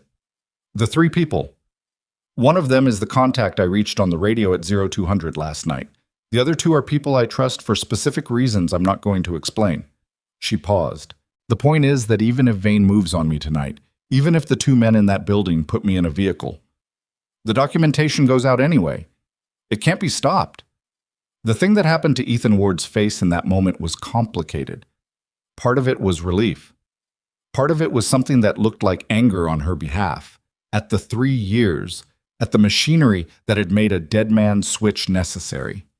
Part of it was the specific expression of a person who has just understood that the woman across from them has been carrying something alone for so long that she'd built contingencies for her own disappearance and called it operational planning. You should have come in sooner, he said. Not an accusation, just truth. I know, she said, just as plain. I wasn't sure there was anywhere to come into. Polly came back at 1921 with a portable encrypted transmitter that she'd apparently assembled from components with the focused efficiency of someone who found complex problems calming. She set it on the table, gave Lena the frequency parameters, and stepped to the far end of the bay without being asked. Lena made the transmission, 4 minutes, 3 recipients, sequential, each receiving a confirmation that the documentation transfer was authorized and that the 48-hour window was now running. She gave each of them a status phrase that meant things were in motion and the package was protected. She powered the transmitter down and sat back. "Done," she said. Ethan's radio clicked, Macken's voice low and controlled. "Sir, the 2 individuals from the admin building are moving. They're heading your direction with Vane." Ethan looked at Lena. She looked back. "How do you want to do this?" he said. "Calmly," she said. "I want to do this very calmly." They came in 2 minutes later. Vane first, with the 2 men behind him, both in civilian clothes, both with the particular build and the particular way of placing their feet that said specific things about their background. They came through the medical bay door and stopped when they saw the assembled group. Ethan standing, Lena seated, Polly at the far end, Macken having materialized from somewhere to stand just inside the door behind them. The math of the room registered in Vane's expression as a slight adjustment. Not surprise, not retreat, just recalculation. "Captain Ward," he said. "Vane, I'm going to need you to step aside on this. I have documentation. Your authority to detain personnel on this base has been suspended pending a formal review," Ethan said. "You were notified 12 minutes ago. Check your secure messages." Something moved through Vane's face. He didn't reach for his phone. He already knew. "The review is administrative," he said. "It doesn't affect my operational. It affects your operational authority on this base," Ethan said, "which is the authority you're trying to exercise right now." One of the men behind Vane shifted slightly. Not toward anything, just a shift, the unconscious micro-adjustment of someone whose plan has encountered friction and whose body is registering it before their mind has decided what to do about it. Macken noticed. His hands were loose at his sides. "Ms. Voss," Vane said. He looked at her directly. "You understand that whatever Captain Ward has arranged is temporary. The review will conclude. The documentation of your unauthorized presence here under false identity will stand." "Probably," she said. He seemed to expect more than that. When she didn't give it, he continued. "There are people who have a significant interest in resolving your situation. This doesn't have to be Vane." She said it quietly, and he stopped. "The financial transfer records are already distributed. 3 recipients, 6 oversight targets, on a 48-hour timer that I've now initiated." She watched his face. "Aldrich Soren's name is in those documents. So is the payment structure. So is the specific intelligence manipulation that occurred before the Meridian operation 3 years ago." She paused. "So is your name, in a secondary capacity, but present." The medical bay was very quiet. Vane looked at her with the expression of a man who had just watched the ground he was standing on change nature. "You're going to want to make a phone call," she said. "Not to the people you've been calling, to someone who can help you understand what your options look like in the next 48 hours. She held his gaze. "I'd suggest doing that now." He left. He didn't say anything else. He turned and walked out, and the 2 men looked at each other and followed him, and Macken stepped aside to let them through, and then stood in the doorway watching them go. The medical bay exhaled. Polly sat down on a medical stool and put her face in her hands briefly. Not crying, just the physical release of sustained tension. Macken turned back from the door with an expression that was professionally neutral and personally relieved. Ethan hadn't moved. He was looking at Lena. "That's it?" he said. "That's not it," she said. "The review will take weeks. Soren's people will fight the documentation. Vane will lawyer up and minimize, and the administrative process will be long and unpleasant and uncertain." She stood up slowly because her leg had stiffened during the sitting. "But the documents are out. The window is open. The people who need to see what Meridian was and what happened to that mission will see it." She paused. "That's the difference between tonight and 3 years ago."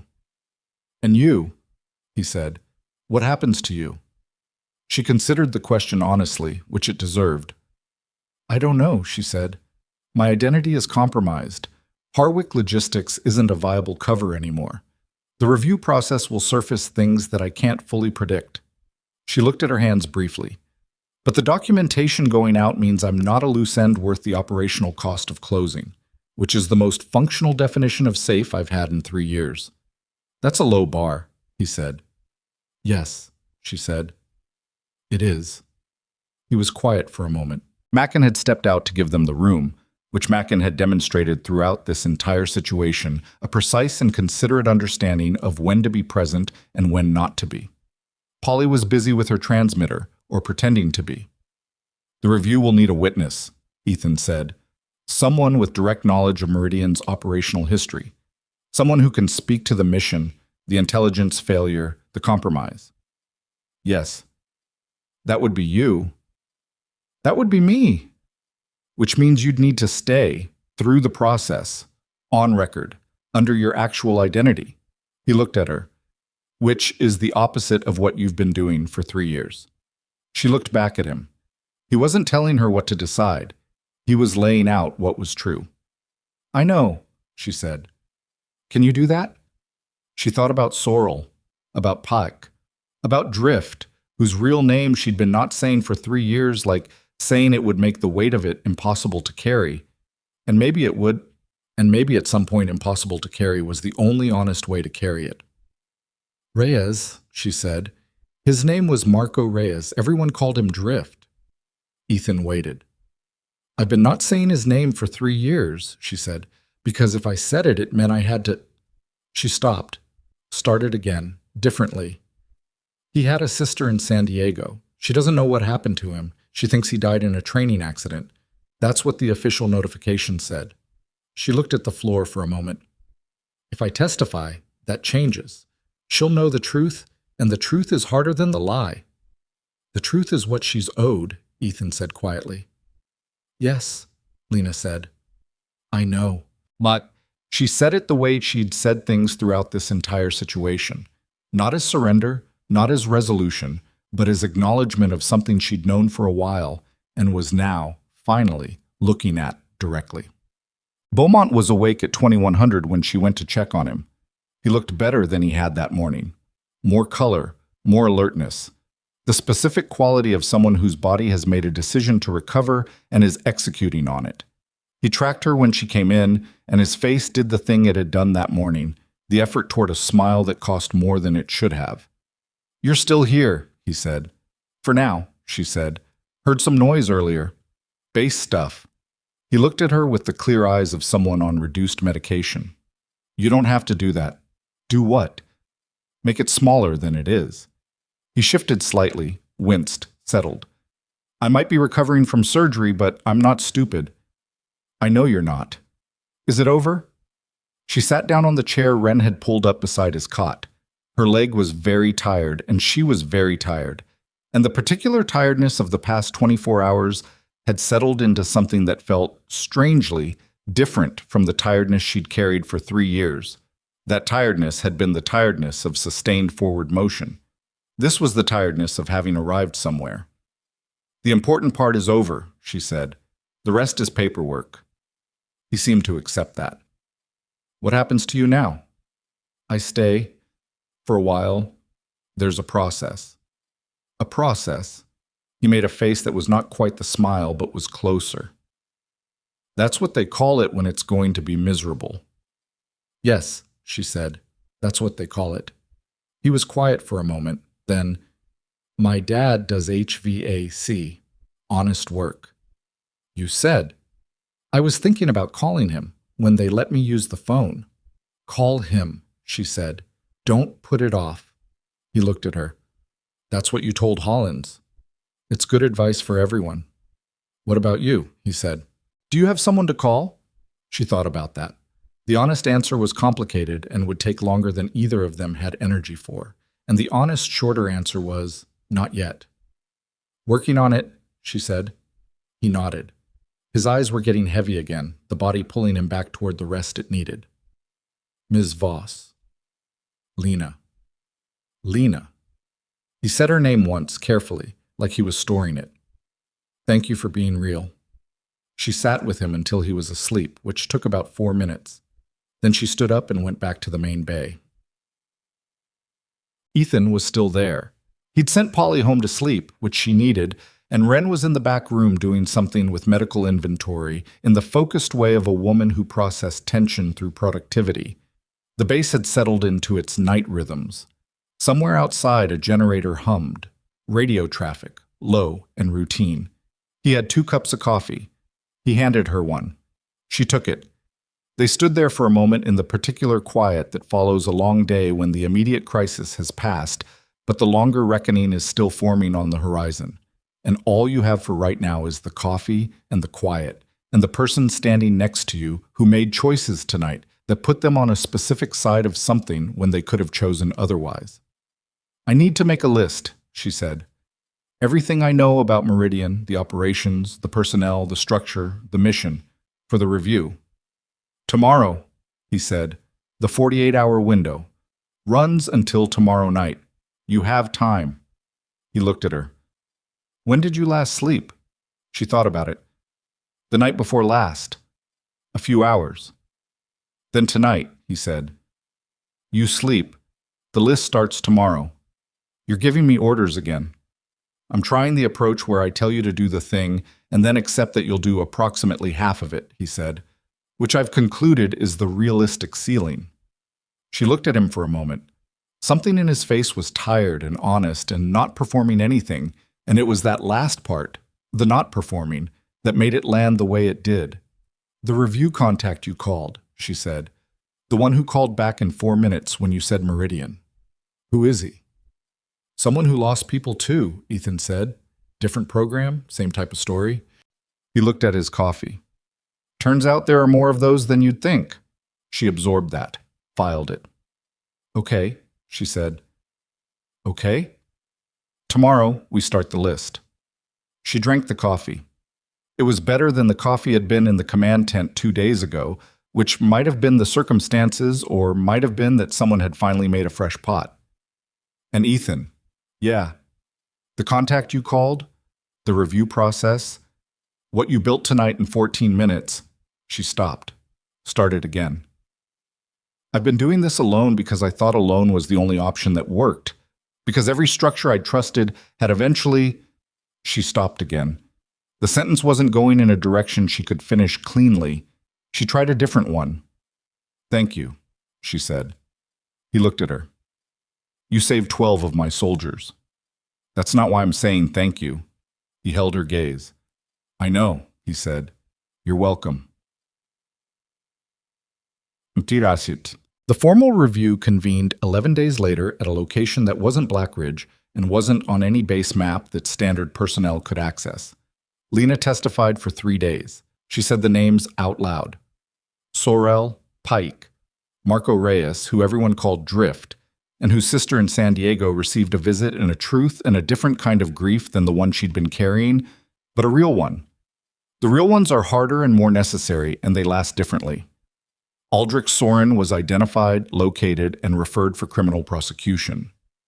The private intelligence firm he'd moved into was subjected to a financial investigation that dismantled 2 years of post-Meridian activity and surfaced 3 additional cases that the review team hadn't anticipated.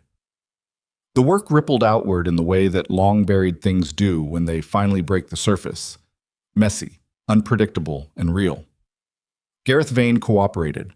His cooperation was not heroic, but it was thorough, and it reduced his exposure without eliminating it, which was the deal he made and the deal he lived with.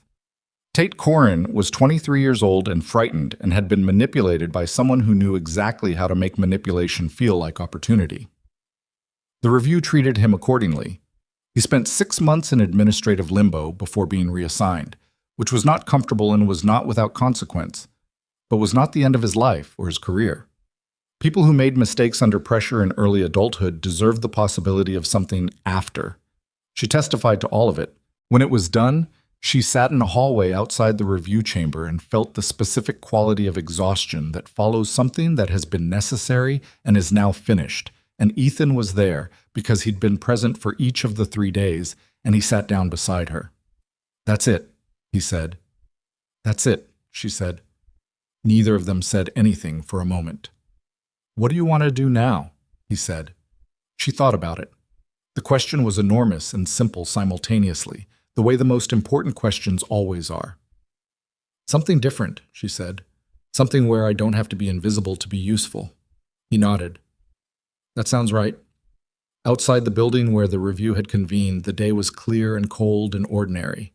People moved through it doing ordinary things, carrying ordinary weights, most of them not knowing what had happened in this building and not needing to. That was fine. That was how it was supposed to work. She stood up. Her leg had healed well enough that she didn't have to think about it anymore, which was its own small restoration. Beaumont called his dad, she said. I know, Ethan said. Hollins too. You apparently told half of Bravo 6 to call their families. Good advice is good advice. You going to take your own advice sometime? She thought about the answer, about what it would mean to have someone to call, about how that mechanism, the one she'd shut down in a burning building 3 years ago, felt different now. Functional, maybe. Or at least in the process of becoming functional. Working on it, she said. He almost smiled. It arrived the same way things had arrived throughout this entire story, not clean, not cinematic, not perfectly timed, just real. They walked out into the ordinary cold day together. No official record ever fully captured what Lena Voss did or what she survived. The documents from the review exist behind classification tiers that most people will never have access to, and her name in those documents is one of the versions of her name, not necessarily the one she started with or the one she'll carry forward. But 12 soldiers from Bravo 6 know what she did. So does a young private from Georgia who calls his mother every week now, partly out of love and partly because a quiet woman once told him not to put it off. So does a sergeant named Beaumont who recovered fully and went home and told his father a story he couldn't tell completely, but enough of it to matter. And somewhere in the processing of all of it, the testimony, the reckoning, the slow and imperfect work of accountability, Lena found what she hadn't expected to find when she stepped forward in a command tent and said 6 words. Not rescue, not vindication, just the end of the running. The bravest thing is rarely the thing with the gun. It's the thing after, the decision to stop disappearing, to let the people who chose to stand beside you actually stand there, to say the names of the ones you lost out loud, so the weight of them becomes something you carry with others instead of alone. She had spent 3 years surviving. She was finally, carefully, imperfectly learning to live. The most dangerous thing you can do is let the world convince you that you have to do it alone. You don't. Nobody does.